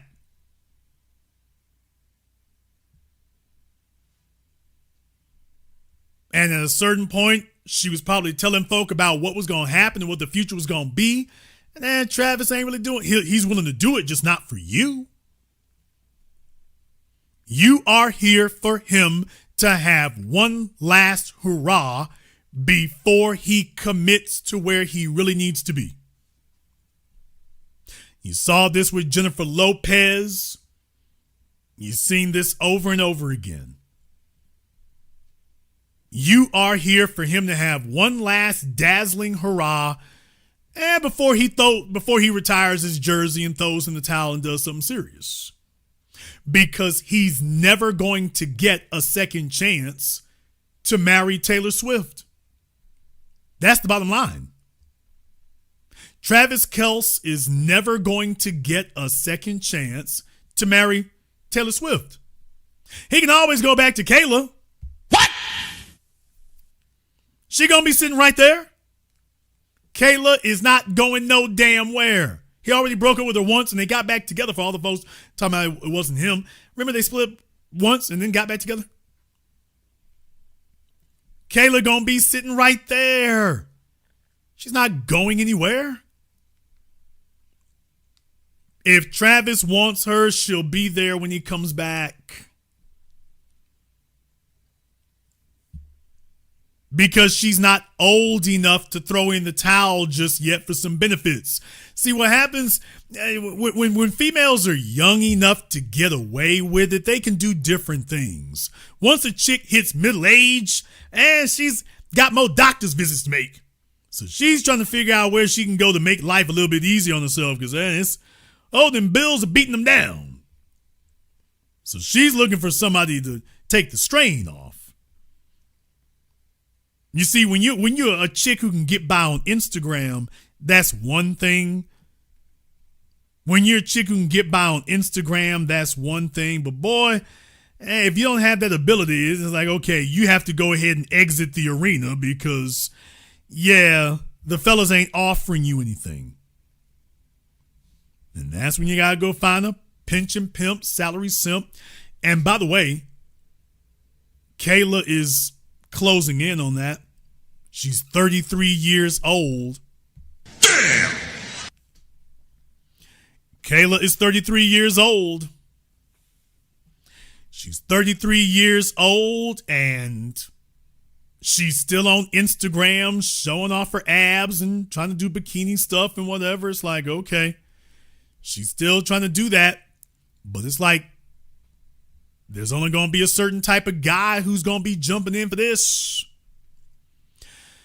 See, Kayla, let me explain to you what went wrong, baby. First of all, what went wrong is about the tattoos. What? Damn! That's the first thing. Oh, I'm going to say it. It doesn't change, people. It doesn't change. Tats, brats, and ats. These are warning signs. When a female starts marking up her body, that is an indicator of her mental and emotional state. When she starts putting graffiti on her skin, that is an indicator of her mental and emotional state. Travis Hunter gets with an OnlyFans chick with a tattoo sleeve. How the hell you think this gonna end? How the hell do you think this is gonna end? Kayla's out there and whatnot. She learned what a lot of females don't. She's like, okay, if I keep some flat abs on me, then that'll be an offset for the rest of it. Yeah, but the problem is tattoos are basically a passport stamp. For the ladies out there who might be dealing with your mental and emotional neuroses,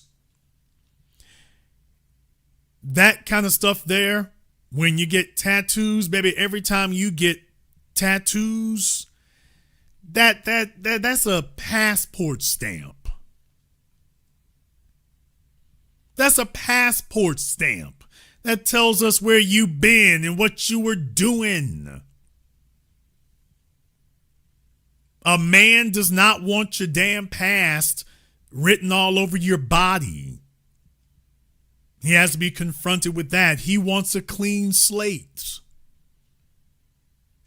And right now, what she's looking for is a fella who doesn't mind dealing with seconds or thirds. That's the issue. Ain't that right, Ciara? But you see, there's things that are missing. See, Ciara was willing to get married without passion. Ciara was willing to get married without passion. You can tell she is not at all passionate about Russell Wilson. No, she was passionate about Future. That was the one she was passionate about. She threw caution to the wind and she said, I don't give a damn, nigga. Let me just have your baby. That's the one she was passionate about. She's not passionate about Russell. And Kayla is a little too young to not be passionate yet because she's trying to prove something. She wants to prove she qualifies. She wants to prove she's it. She wants to prove that. And this has all been embarrassing. This has all been terribly embarrassing. I want to go back to the piece from People magazine. Folks, she graduated from Pepperdine University. That's telling you a lot. She got a bachelor's degree in broadcast journalism over a decade ago. Hosting is where my heart is. Sporting a Lakers jersey. So you see, she's been looking for an athlete. She figures I outclassed the... First of all, broadcasting degree is useless. But she was like, hey, I can get by on looks. Somebody gonna take me off the market. Somebody gotta pay for these Chanel bags. She went to Pepperdine University. Jason, why do you keep saying that? I keep saying that because it's not accidental. She was looking for what she saw as the man who was supposed to go with that degree. She was going to go from being on the fringes of sports to having one of the athletes choose her, and particularly a white athlete. She was angling for a white one from the very beginning. We all seen the signs. We all seen the indicators. That's what she went to school there for. So when the reason why that degree is important is because that degree is the indicator of what she felt she qualified for. And she felt I qualify for a white athlete. That's where I'm supposed to be. I'm supposed to be there.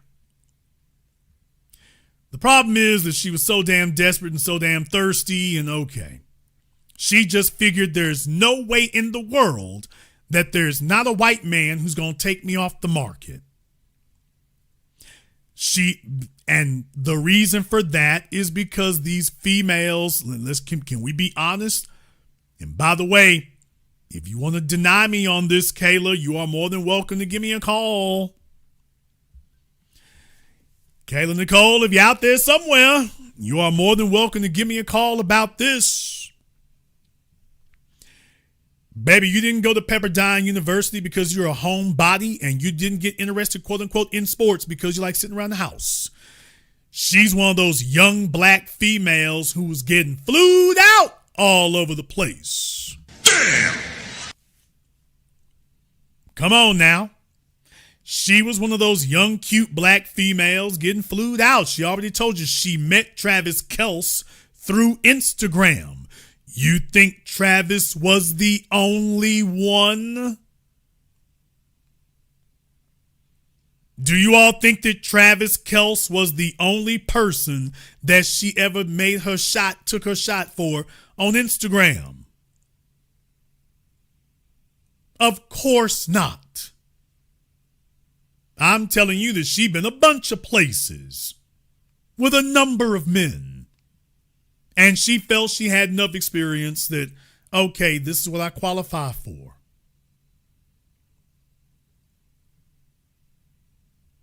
No, you can tell, but this is one of them chicks who, the Arabs in Dubai, the Japanese in Tokyo, here's your plane tickets.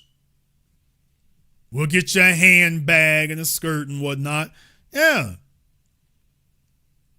Been living that life from the time that she graduated from Pepperdine, probably before, got the Candace Owens treatment.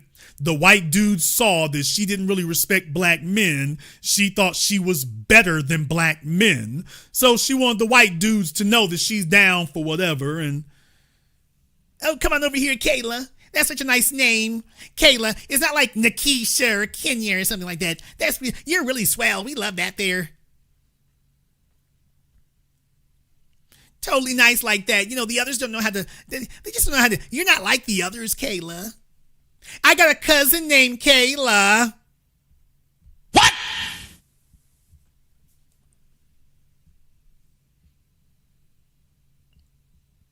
Don't worry, Mom. She's not a Shintikia, Bushika. Her name's Kayla, Mom. And she was certain that that was all it was going to take. So this is a female who was in her late teens or early 20s, and 7-figure men were either contacting her, DMing her, whatever the case may be. So she got accustomed to that early. She got a taste of that early and got accustomed to it early, and she's been waiting for the plane to land. And as she went streaking towards 30, because remember, they broke up when she was like, what, 28? Yeah, she was 28 years old 5 years ago. It's like, oh, hell no. She's like, I'm about to be 30. Hey, Travis, you know, we've been fooling around, you know, for the last 5 years since I was 22, 23. I brought you prime rib, Travis. So where's this relationship going? Travis said this relationship's going to Taylor Swift.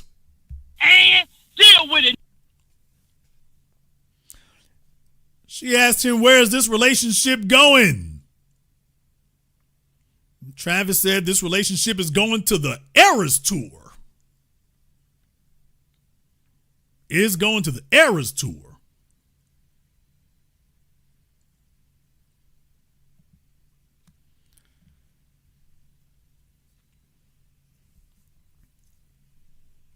I'm not going to give any cautionary tales here because I want you all to understand something. Here is the craziest, most devastating part of all of this. You're not ready for it, but it's the truth.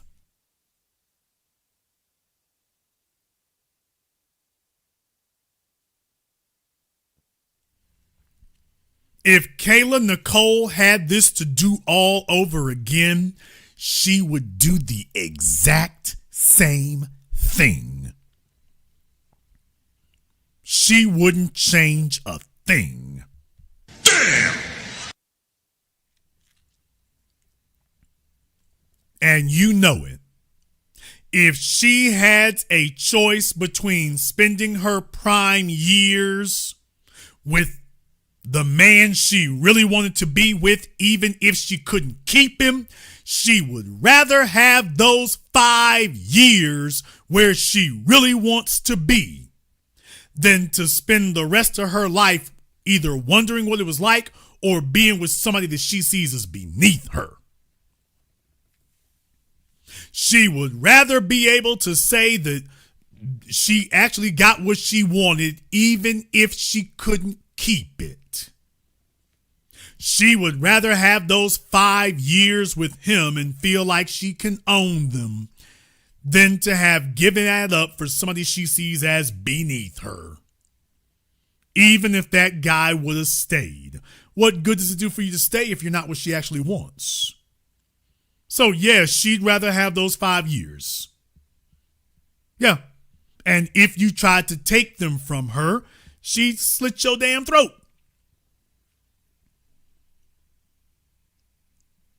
This is what she wants. This is what she really wanted. And if she had a do-over, she would just do it again. She'd rather have that than to wonder what it would have been like. And that's the truth. So you see, I don't have a redemption arc to sell you. I don't have some cover story to bring you. There is no happy ending here. That's not the way that works.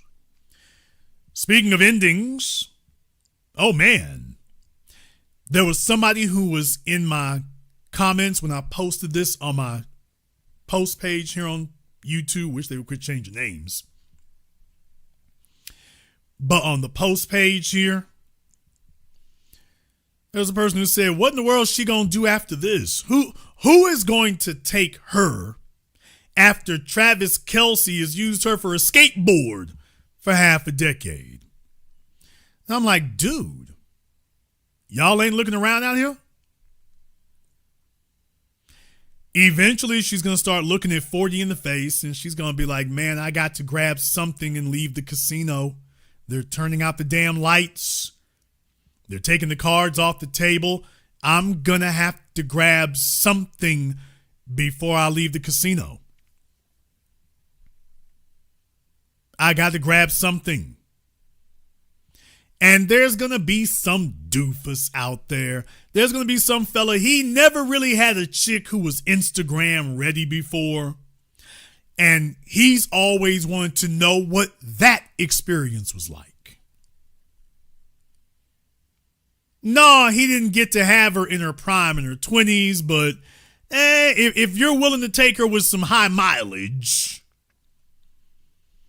there's a fella out there. He's working in middle management. There's a fella out there, you know, he's some country doctor. There's a fella out there somewhere. He used to be hot in the record industry. Now he no longer is. There's some fella out there living on a trust fund or something. This is the best he can do. He's never had a really fly looking chick before. Every female he's ever been with was mid, and he spent his whole life like her, telling himself he deserves something better. The problem is they would never give him the time of day. So he's willing to take her off the discount, out of the discount bin. Yeah. Look, Kayla Nicole is going to have viability in the discount bin. She's going to try to pull a Eve.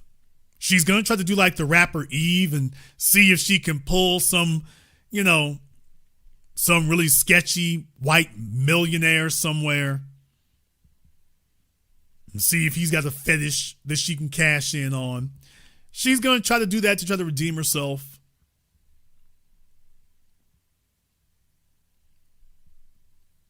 That's going to be her primary target. If that doesn't work, she's going to go get some middle income dude. But that's not going to work either. She spent her whole adult life telling you that she's supposed to be riding on yachts and on jet skis, and she's supposed to be styling and profiling, and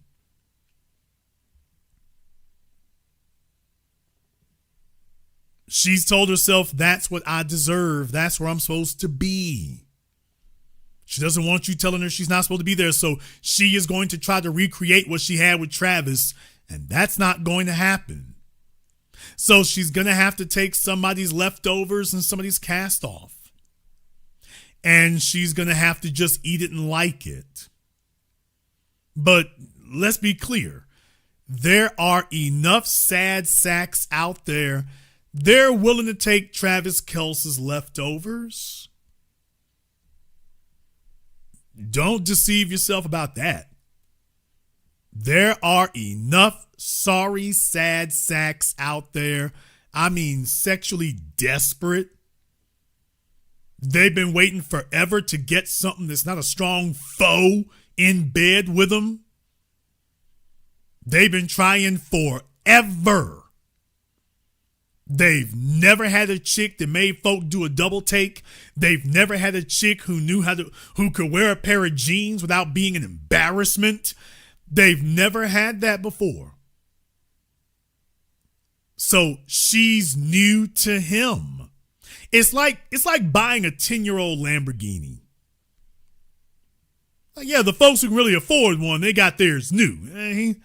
He's sitting here with this 10-year-old thing here. Well, he had to wait till he got his chips up enough, and it's new to him.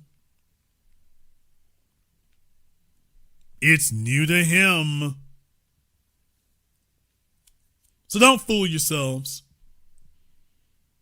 There are enough disgustingly destitute sad sacks out there. Look, the bottom line is the only way that this would ever stop is if you had females tattoo their body count on their forehead. What? Damn! If females had to tattoo their body counts on their foreheads, it'd be different. If fellas could actually look up the damn body count, that's the only thing that would stop it. As long as these fellas are willing they're willing to wait their turn, man. They're willing to wait their turn. He's a square. He's an oddball. He doesn't get any attention. He doesn't get any play. Quote unquote, he keeps to himself. A female knows she's hit the bottom of the damn barrel when she goes for Mr. Keeps to himself. No female, if a female is with the man, she wants to show him off. She wants to show out. She wants folks to see that. She doesn't want to be with Mr. Keeps to himself. If you're with Mr. Keeps to himself, baby, that's the best you could do. This is the price you will pay. You don't get to shine. Well, you don't. Because that's not what you qualify for. You gonna get what gets you. Let's go ahead and jump back over here on Zoom. I got Douglas here on Zoom. At least I think I do. All right, Douglas, turn off your speakers. Douglas here on Zoom. At least I think I do. Douglas, last time, turn off your speakers, man. I got you. Douglas, last time, turn off your speakers, man. Y'all, do you see what I got to pull up with here? All right, can you hear me? Yeah, we hear you. I'm trying to not hear myself. What's on your mind, Douglas, such as it is? All right. So, yeah, I just had a quick question, Jason.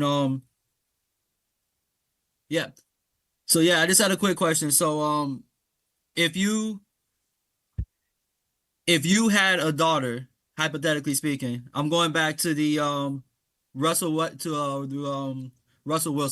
If you had a daughter, would you want your daughter to be with someone like Future or Russell Wilson? Because I'm of the mindset, even though Russell Wilson is extremely corny and kind of lame or very lame, if I had a daughter, I think I would feel more secure with her being with Russell Wilson. I'm assuming he's going to be more faithful. He's going to be just as good, if not a better provider. I don't know. I just want to get your quick feedback on that. And if we have time, I'll ask another one. Russell Wilson has not received any respect among the men.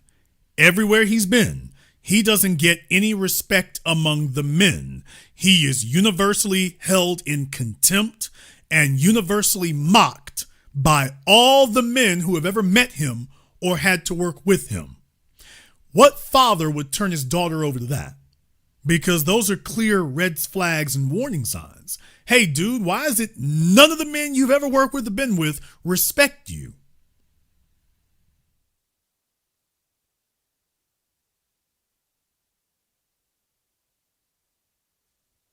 Oh, okay. So, yeah, I see you summed that up very, very succinctly. So if that's the case, because we both agree, I think most of the people listening agree that Russell Wilson does not get that level of respect. But still, as a father, no, you say he doesn't get it, yeah, but why? Why doesn't he get it? Oh, we all know this. He's corny. He's lame. He's phony. He's not. Okay. Thank you. That phony thing. See, brother, you done got took in by image. You don't know Russell Wilson. You've never met him. You never talked to him. Y'all know, I talk to celebrities. I talk to athletes. I know these people. And I'm telling you all right now, 99% is practically to a certainty. You don't know these people, man. Y'all don't know who they are, what they're like. You don't know what it's like to talk to them when they're not in front of a microphone. They talk differently. I don't mean they just use different language. I mean their cadence and everything. So they know how to talk. They talk in front of a microphone a certain way. And when they're by themselves, man, they talk totally different. Totally different. It's like Oprah Winfrey. She talks like a television announcer when she's in front of a microphone. And after that, she talks like she's from Mississippi, because she is. And y'all don't know them. All you see is the image that Russell Wilson wants to present. Okay, but did you consider that that's part of his business strategy? Russell Wilson has a manager. Russell Wilson has an agent. These people, they get paid a percentage of what he gets, but only if they can sell him. So part of selling him for promotions and merchandising and endorsements is selling an image. Because advertisers need to know what the hell they're buying. And if this is in line with what they're trying to sell. So you have to become an image. Otherwise, you're not giving them anything to buy. So they package you and present you a certain way. So like, oh, good, the Jesus thing. Yeah, that's great. That's wonderful. It's kind of a niche product because a lot of folks ain't religious. But yeah, we'll go with that. Because what that says to advertisers is he's not a troublemaker. We don't have to worry about him, getting into a whole bunch of stuff. But that doesn't change the fact that, by the way, that goes hand in hand with that religiosity, goes hand in hand with phoniness. And as a father, what you haven't found out yet is why is he so phony? And how many things is he phony about that you are not aware of? Because you're looking at that image. Well, Jaden, look, he post about Jesus on his timeline. So did Teddy Long. So did, what's his name? Pastor Teddy, what's his name? Down there, he dead now. They'll say his name here in a moment. But the same as him. You got a whole bunch of folk out there. Yeah, they post about Jesus all the time too. And then take a look at how they're living. Eddie Long. I said Teddy Long. It's Eddie Long. Bishop Eddie Long. Okay, he posts about Jesus all the time too. So what does that mean? So you're taking into Jason, look what he posts on Instagram. That doesn't mean anything to me. I'm talking to the folk who know you. And everybody who's met you is like, this dude ain't solid. So I'm just going to ignore all these people who are like, yeah, this dude ain't solid. Oh, sure, take my daughter. No, bro, you talk to the men and the men don't fool with you. So the men have seen something. And I already have seen what it is. We've already seen what it is. So no, how is he going to teach your sons to be? How is he going to teach your grandsons to be? He's going to teach the grandsons to be like him. He's not a stand-up dude. He's going to teach your grandsons to be little sneaky, backstabbing, slimy, phony little dudes. And that's how they're going to get through life. And it don't matter what folks say about you. Bull crap. That's garbage. Now I'm talking to Ciara. That's garbage. That does matter. It does matter if your name is dirty in the streets. It does matter if people don't have respect for you. That matters. It does matter if you have a bad reputation. Take my daughter. I don't care what nobody else say. What? Yes, dude, your name matters. Other people's report on you matters. Yes, it does. If the only person who respects you is that woman at that house and she can't respect you if other people don't. If you can only tell me that there's only one person who respects you, something's wrong with you. As a man, when you go places, that's the hallmark of a solid masculine being, is your name is good in these streets. Your name is good amongst the people. Your name is good amongst other men. Because when it's time for you to go to war, you ain't going to call on a bunch of females. Russell Wilson doesn't have any men around him who will vouch for his character. None. 4 NFL teams, not one person who will vouch for his character. Brother, we're going to trust our daughter to that?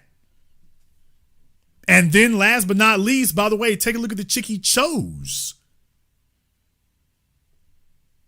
Take a look at the chick he chose. He chose Ciara? That tells you what his character is. It tells you what it is. He just wants you all not to know that because that can get in the way of endorsements and stuff like that. But nothing worse than the little square dude who wishes he was a street dude. And that's what Russell is. He's a little cornball square dude, wishes he was a street dude, can't really make it there. Where's the religiosity thing because that plays well? But yeah, it doesn't matter because men don't want to fool with him. And women don't either.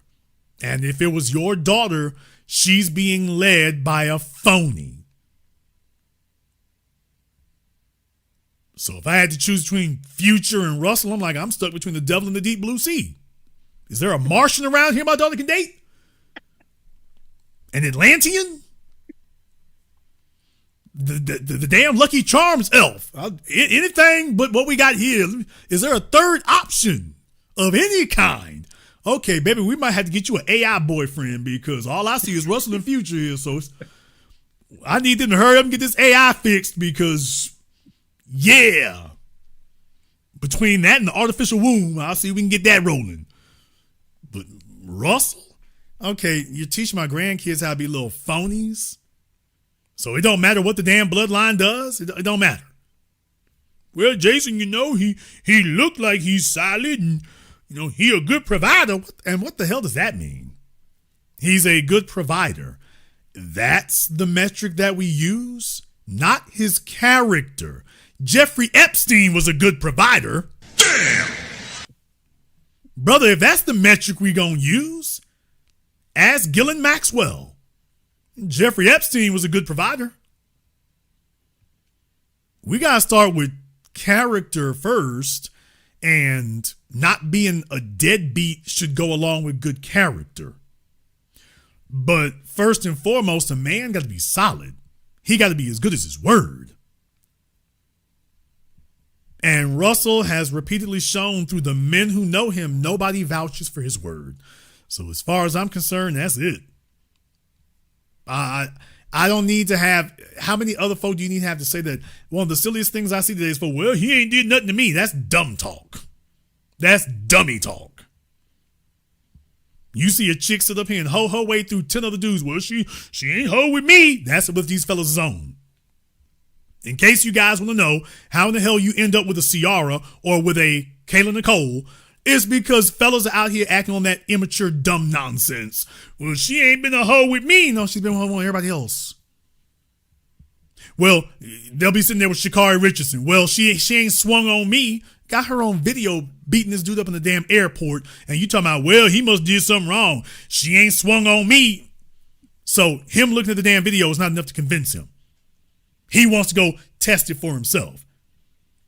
Every fella's out here looking for a hoe with a heart of gold. What? This is where we at today. Dudes out here looking for the perfect hoe with a heart of gold.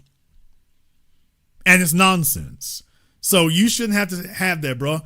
Your female shouldn't have to sit up here and screw you over. You saw where she came from. You supposed to exercise some sense. Okay, you seen where Russell came from too. It's like, bro, don't try to hit me with the phony Christian thing. Don't bring it up on me. Because if that's really what it is, other dudes would be able to vouch for you. And can't nobody vouch for you. So that tells me, you only cool with one person if they need you. But other than that, you can't collaborate or cooperate with nobody else because the men everybody who gets to know you doesn't like you? Okay. Nah, brother, you're right. It's like having two bad options. The Martian thing that's crazy. But yeah, brother, it's tough out there. I was thinking about it even with the Nicole situation. She went after a high value man. Obviously she picked a lighter pigmentation high value man, but she did what most women do. She saw a high value man, 7 figures, NFL player. She saw what she wanted. She went after it. It's a basic female nature, I'm out here thinking like, damn, like, I know I'm gonna get clowned in the chat for this, but I'm like, bro, like I want my little girl grow up to be. I halfway want her to go the lesbian route. I'm dead serious. Like what? I don't even want to mess with none of this, but that's where we at now. Well, Kayla Nicole was showing clear Candace Owens bedwench signs. When you have a Sage Steele or a Joy Taylor, they show the telltale signs. They show the telltale signs, man. So we didn't come to this conclusion out of nowhere. She been like that. She didn't end up with Travis by accident. She showed all the signs. Oh, you one of them kind. You one of them swirling chicks. Shout out Crystal and Karazine. Damn! By the way, should we put out a wanted poster for old Crystalline? We waited for that one there too. She swore up and down everything was going to stay solid. Boy, he drug her ass through the mud. Oh man, blew up the whole damn spot. So that was delicious. That was delicious to watch. But bruh, chicks who do that, they got signs. She wasn't looking for a high value man. She was looking for a white man. She was aiming for a white man. That was her target. She felt like she did all this and she's supposed to be a white man. ESPN, Barstool Sports. Bruh, that's what I'm saying. She's aiming. These are white enclaves. She's aiming for one of them. And that's when she saw an opening. She went for the one that was available. And she was just glad to be able to say she was there and she wanted to shine about it. And then when she started seeing 30, she's like, well, we've been together for 5 years. He must like it. Why don't we go ahead and make it a lifetime? He's like, oh, wait a minute. Hold on. Hit the brakes. See, Travis got an exit strategy. She doesn't. Travis knows that Taylor Swift been giving him the eye. Kayla was the one that didn't know it. So, like I say, man, you have to judge on character. You can't get caught up in imagery. You have to have a firm set of standards. Kayla's standard is he white enough? That's what she was looking for. And when she goes back, she's going to look for another one. Kayla's going to have to get another one. She done already went in too deep. That's why I showed for y'all when that letter to black girls, that was dissing black men. She wrote that little note to diss black men. So yeah, she's going to have to go the Candace Owens route. That's it. That's why she's still single. She's going to have to hold out for the average white band. Because that's what she's going to. There's no black man who can get with Kayla Nicole without getting his ass smooth, slapped, mocked, and clowned everywhere he goes. No black man can be with Kayla Nicole without getting laughed at. So she's not going to be able to do that. There will be no men who respect him. If a black man gets with her, it might be some Princess Zamunda, some Nigerian, like, who didn't see the news. But other than that, no, brother, there's no black man who can proudly claim her. And she's made it clear she's got contempt. She's got contempt. This isn't accidental. She's got contempt. Okay, well, let it ride. All I'm saying is, by the way, she will just be required to keep that energy. From here on in, by the way, Kayla, we're going to require you to keep that energy. If you cannot respect us coming in the front door, don't think you're going to slip through the back door and pull something fast. No, it's 2025, bro. Damn these permission slips. Damn these, doctor's notes. Damn these do-overs. Nah, folks know what they're doing. They know what they're doing. They just want to see how far they can push it and how many times they can mess you over and how much disrespect you'll tolerate. That's what they're on. And she think because she got a cute face and a slim waist, that gives her limitless amounts of disrespect. She figures that's her card and, oh well, charge it to the game. I don't look like Sidibe, so I can do whatever I want. And as men, that's the worst thing we're doing right now, man. Fellas who don't have any damn options and they're willing to give females a pass for the most grimiest stuff. The reason you got so many females out here with crazy ass body counts is because the truth of the matter is dudes keep overlooking it. And no, most of them won't get married, but some of them will, and that just encourages the rest of them. Oh, well, there's no penalty. How do you tell the females there's a penalty and Travis Hunter married the chick anyway? Think about that for a few moments. You're going to tell them that there's a penalty. Yeah, but Travis married her anyway. Russell married Ciara anyway. So all that does is incentivize the other females. Hell, why I got to ease off the gas, man. Let's hold it out. When I get done, quote, having my fun, body count don't matter. Okay, which one of you dumbasses is gonna marry me? And ride me off into the sunset. Let me ride into the sunset. And that's literally where we are today. So until fellas get the ability to say no, okay, well, let's start it here. Hey, fellas, it ain't on code. It ain't cool. Fellas need to stop looking for the hoe with a heart of gold. She's a 3-time, 4-time, 5-time, 6-time single mom. I don't give a damn how nice she is, how polite she is. Brother, women punish us. If you're not tall enough, women punish you. If you're not handsome enough, women punish you. They don't want to hear your sob story. There is no sympathy. They ain't looking for the little short dude with a heart of gold. What? Like, yeah, nigga, not you. Not you. She doesn't give a damn what you don't get. I say she. They don't give a damn what you don't get. Women punish us when we don't meet the standard. Once you get a certain age, females don't want to talk to you if the money ain't straight. It's like, yeah, we don't even have anything to discuss. Whoa. Well, that was drastic. No mercy, no apology. Nigga, either you got it or you don't. Well, baby, you see what happened? We live in a system of white supremacy, and it's rough out here, and it's tough on me, and I've been through some things, and these folks took away my certification, and it's just like, baby, they ain't trying to hear that. They're not trying to hear it. That's how the females do us when we come to them with our damn sob story about what we ain't got and why we don't have it. They don't want to hear that. You ain't got it? Oh, well, kick rocks, nigga.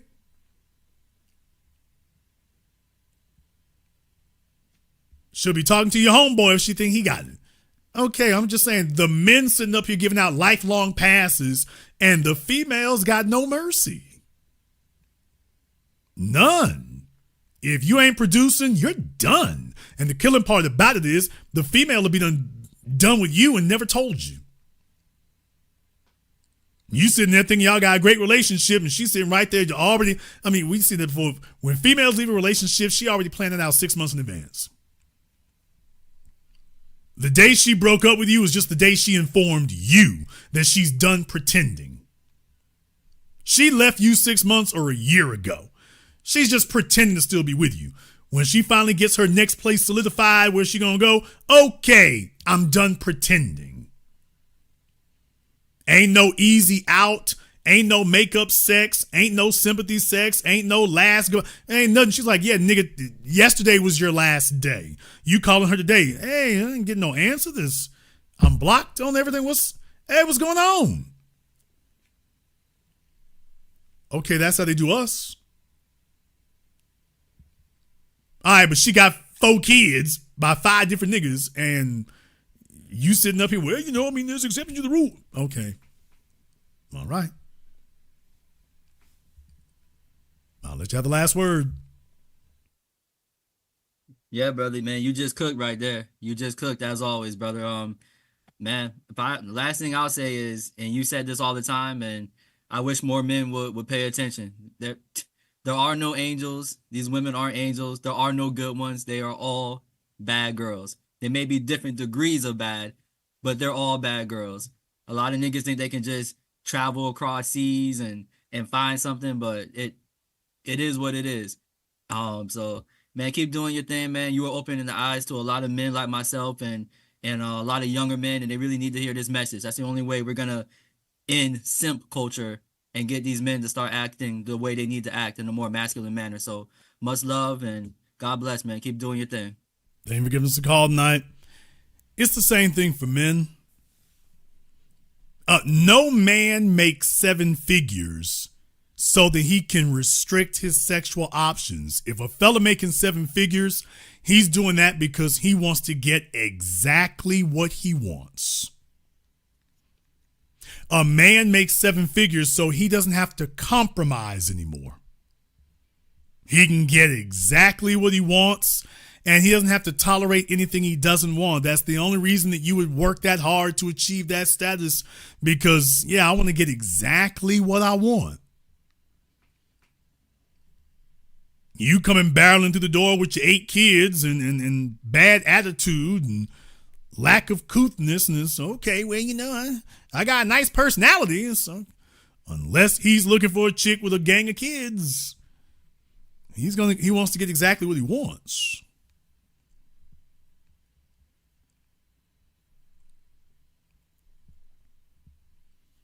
A lot of folk don't want to understand that because it's not convenient to understand it.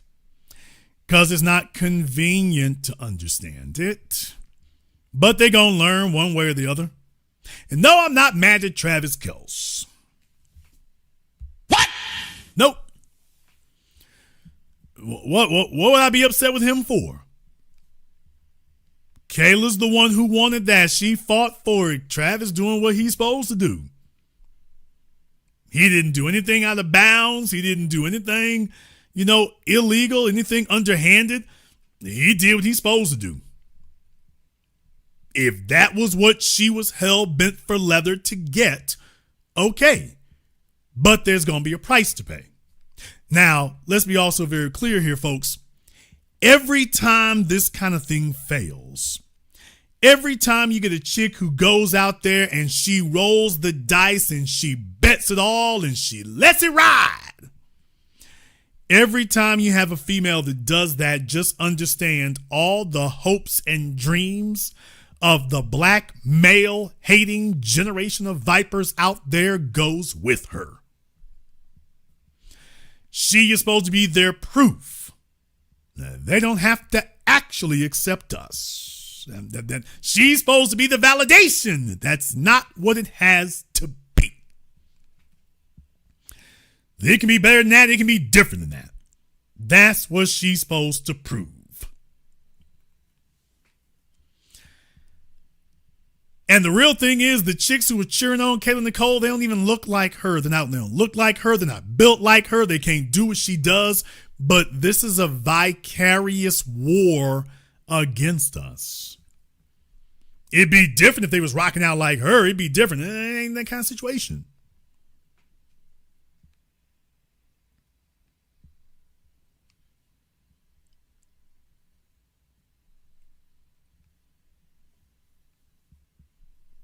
Folks are sitting up here idolizing people who can do things they can't even do. Hey, Travis played it the right way. He didn't let her get pregnant and he didn't marry her. This is like being a contract worker. Damn! I said that. It's like being a contract worker. Okay, he gave her a year-to-year contract. She showed she was a disciplinary problem. He broke up with her for a minute. He got back because wasn't nothing happening in these streets. I understand. Wasn't nothing really cracking in the streets right then. Nothing wasn't really popping in the streets right then. Like, okay. He gave her another year contract. Oh, Taylor Swift hit my DMs. Got to go. Taylor Swift hit me in the DMs. Got to go. Don't worry, baby. You'll be all right.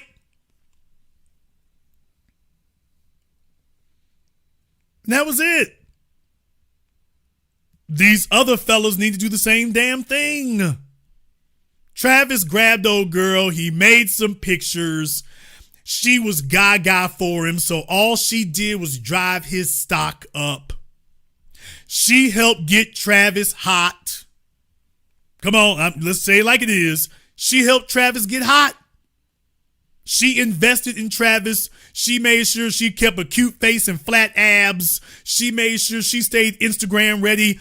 Kayla Nicole got Travis Kelce hot. Take a look at his brother. It ain't easy. She put in all that damn work to raise his stock. And she succeeded. Nobody knew who he was before he was with her.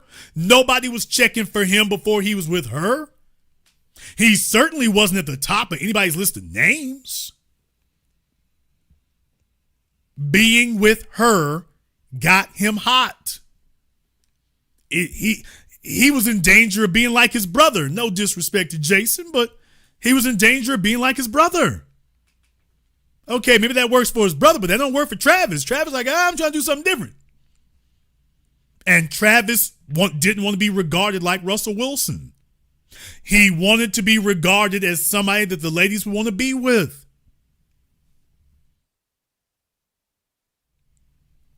So he got him a chick who would get with the program, and she made it her mission in life to give him a good look.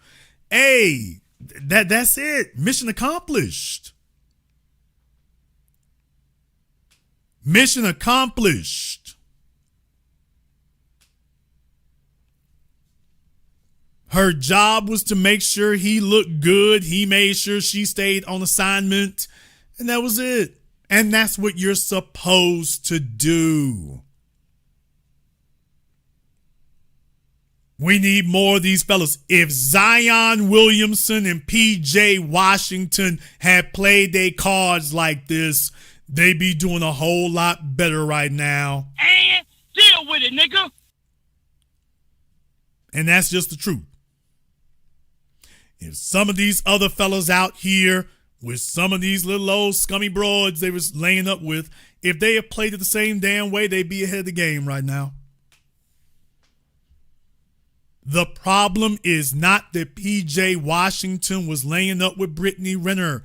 That's not the problem. That's not the issue.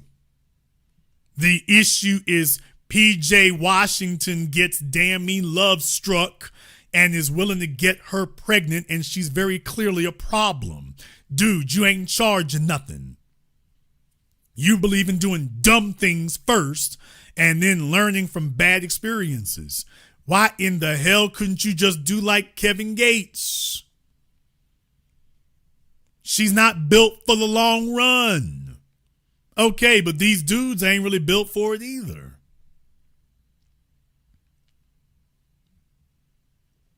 And that's what's missing today. Travis was willing to send her home. She thought after 5 years, at least she would get a baby. Travis was like, oh, no. Not gonna happen. When this is over, you can erase all my stuff from Instagram and I'm sending you out. And that's the way you're supposed to do it.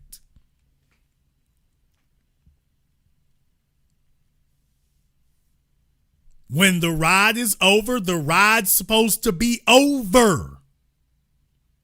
Now it's supposed to be fighting with hoes over child support and alimony and all this garbage. When the ride is over, the ride is supposed to be over. For both of you. As a man, you're supposed to get off this one right here and take your ticket over to the next ride.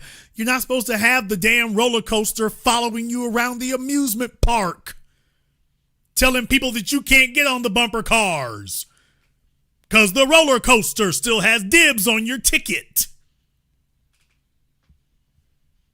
Get off the roller coaster, get on the merry-go-round, get on the carousel, get on the bumper cars. Leave the roller coaster back there. If you get on the roller coaster again, get on a different one. But that's the problem, is you can't convince these fellas to stop doing that. Because the fellas today are the new hoes and the females are the gangsters. The fellas are looking to get claimed. The females are out here trying to grab what they can get, and the fellas are trying to get claimed. So Travis did what he's supposed to do. He did what he's supposed to do. He understood she had an expiration date. He didn't fall in love. He didn't let her get pregnant. He didn't let her go fishing no condoms out the damn garbage can. He didn't sit up here and marry her. When she was ready to bounce, he said, baby, you can go. That's another thing right here, fellas. You got to be ready to allow a female to pull that damn ultimatum, and you show her that's not going to move anything. I need men to understand this of all ages. Every female who has invested in you is eventually going to hit you with an ultimatum. She's eventually going to hit you with that. When she sees that nothing else is moving you, she's going to press the red button. She's going to be like, okay, I'll blow this whole damn thing up. Either you bend to my will and you give me what I want, or I'm going to blow this whole damn thing up and I'm going to pull out on you. Fellas, you have to be willing to allow her to do that. Understand that that's something in there. This is what they will do. And when she tries to pull the I want to leave card, you let her know, okay, baby, make sure your Uber app is up to date. But there will not be a bidding war.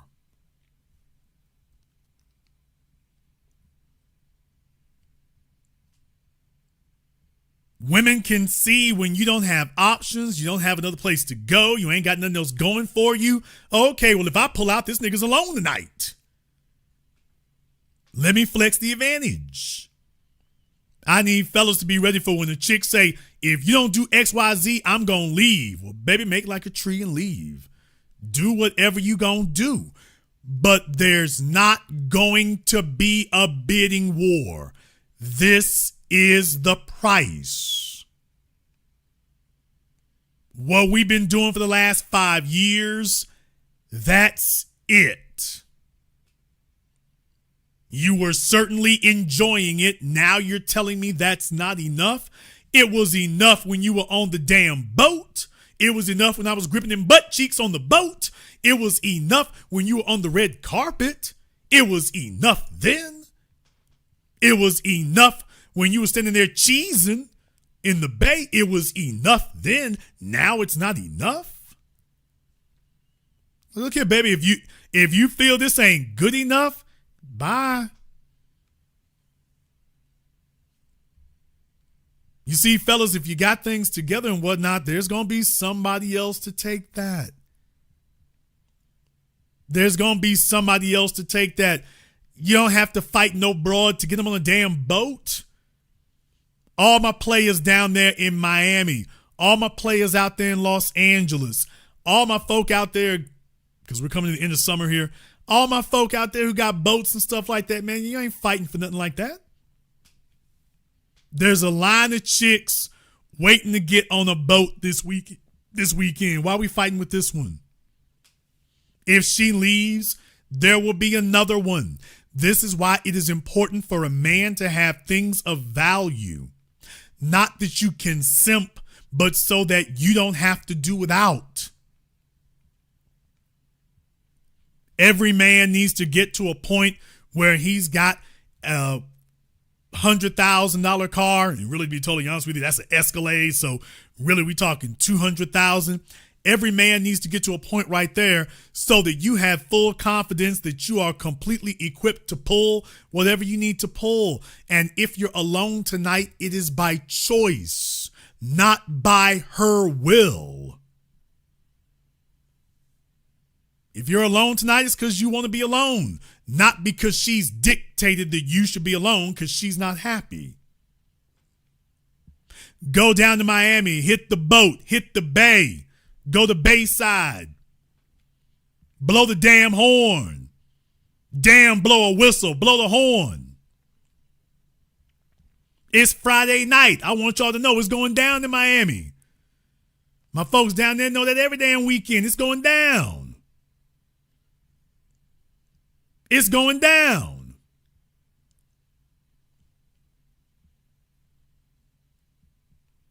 And when you're living like that, you understand it's like, hey, dude, if she wants to leave, there's plenty of company.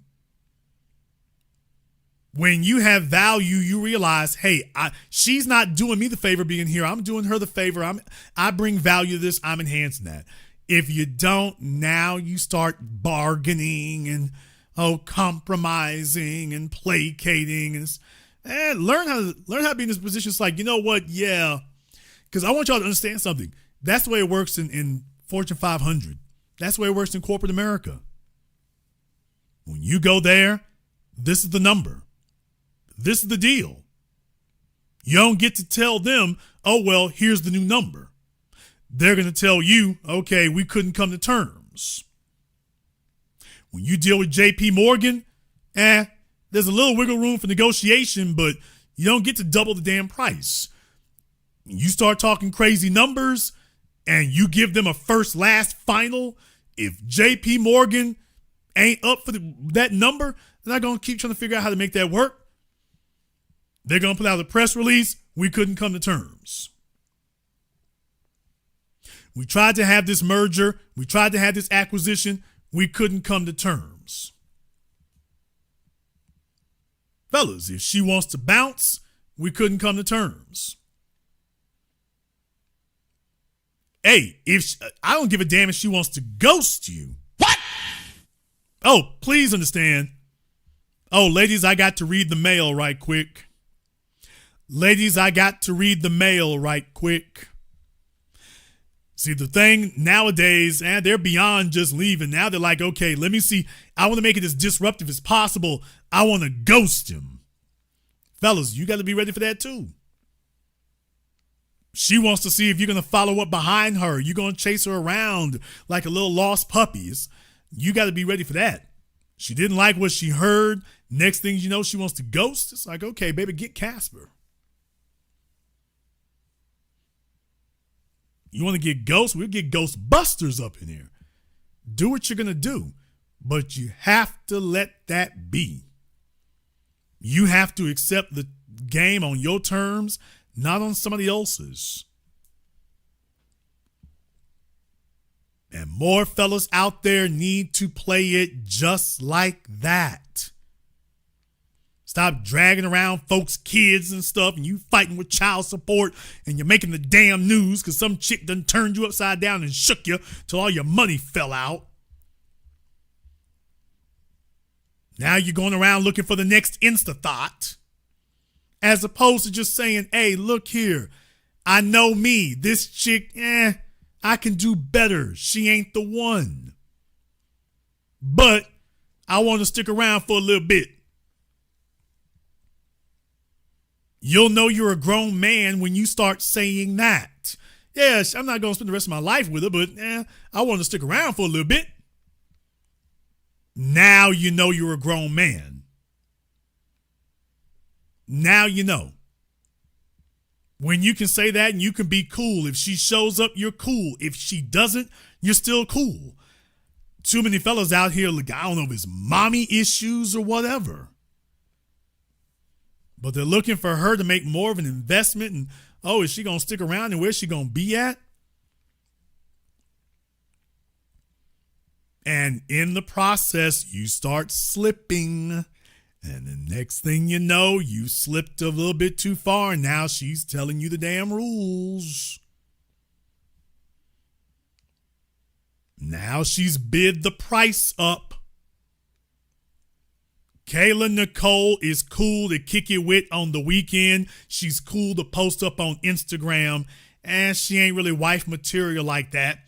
You start getting attached. You start getting emotionally attached. Now she's got you sitting up here. Oh, I can't let it go. Can't let it go. And now she's telling you, by the way, here's the new price.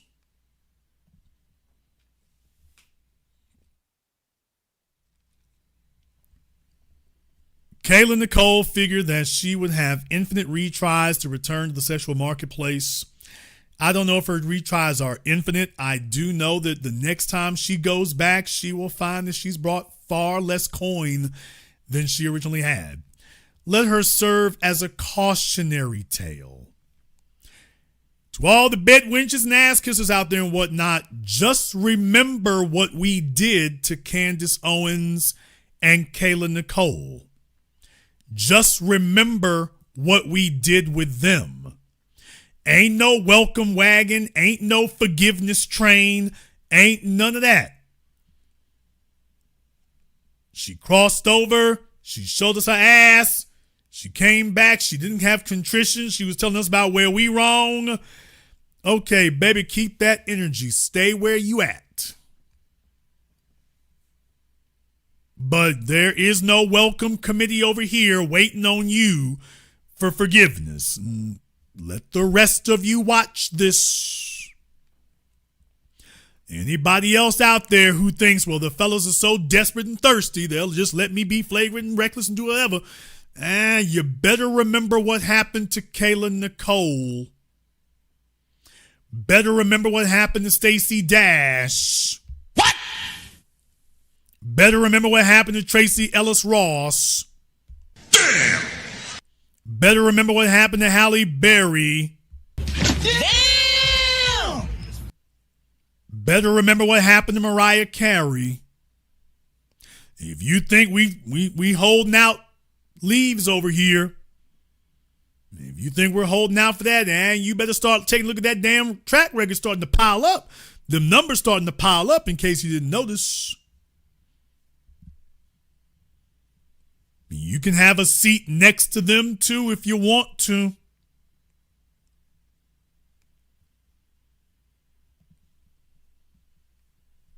Take it as a cautionary tale.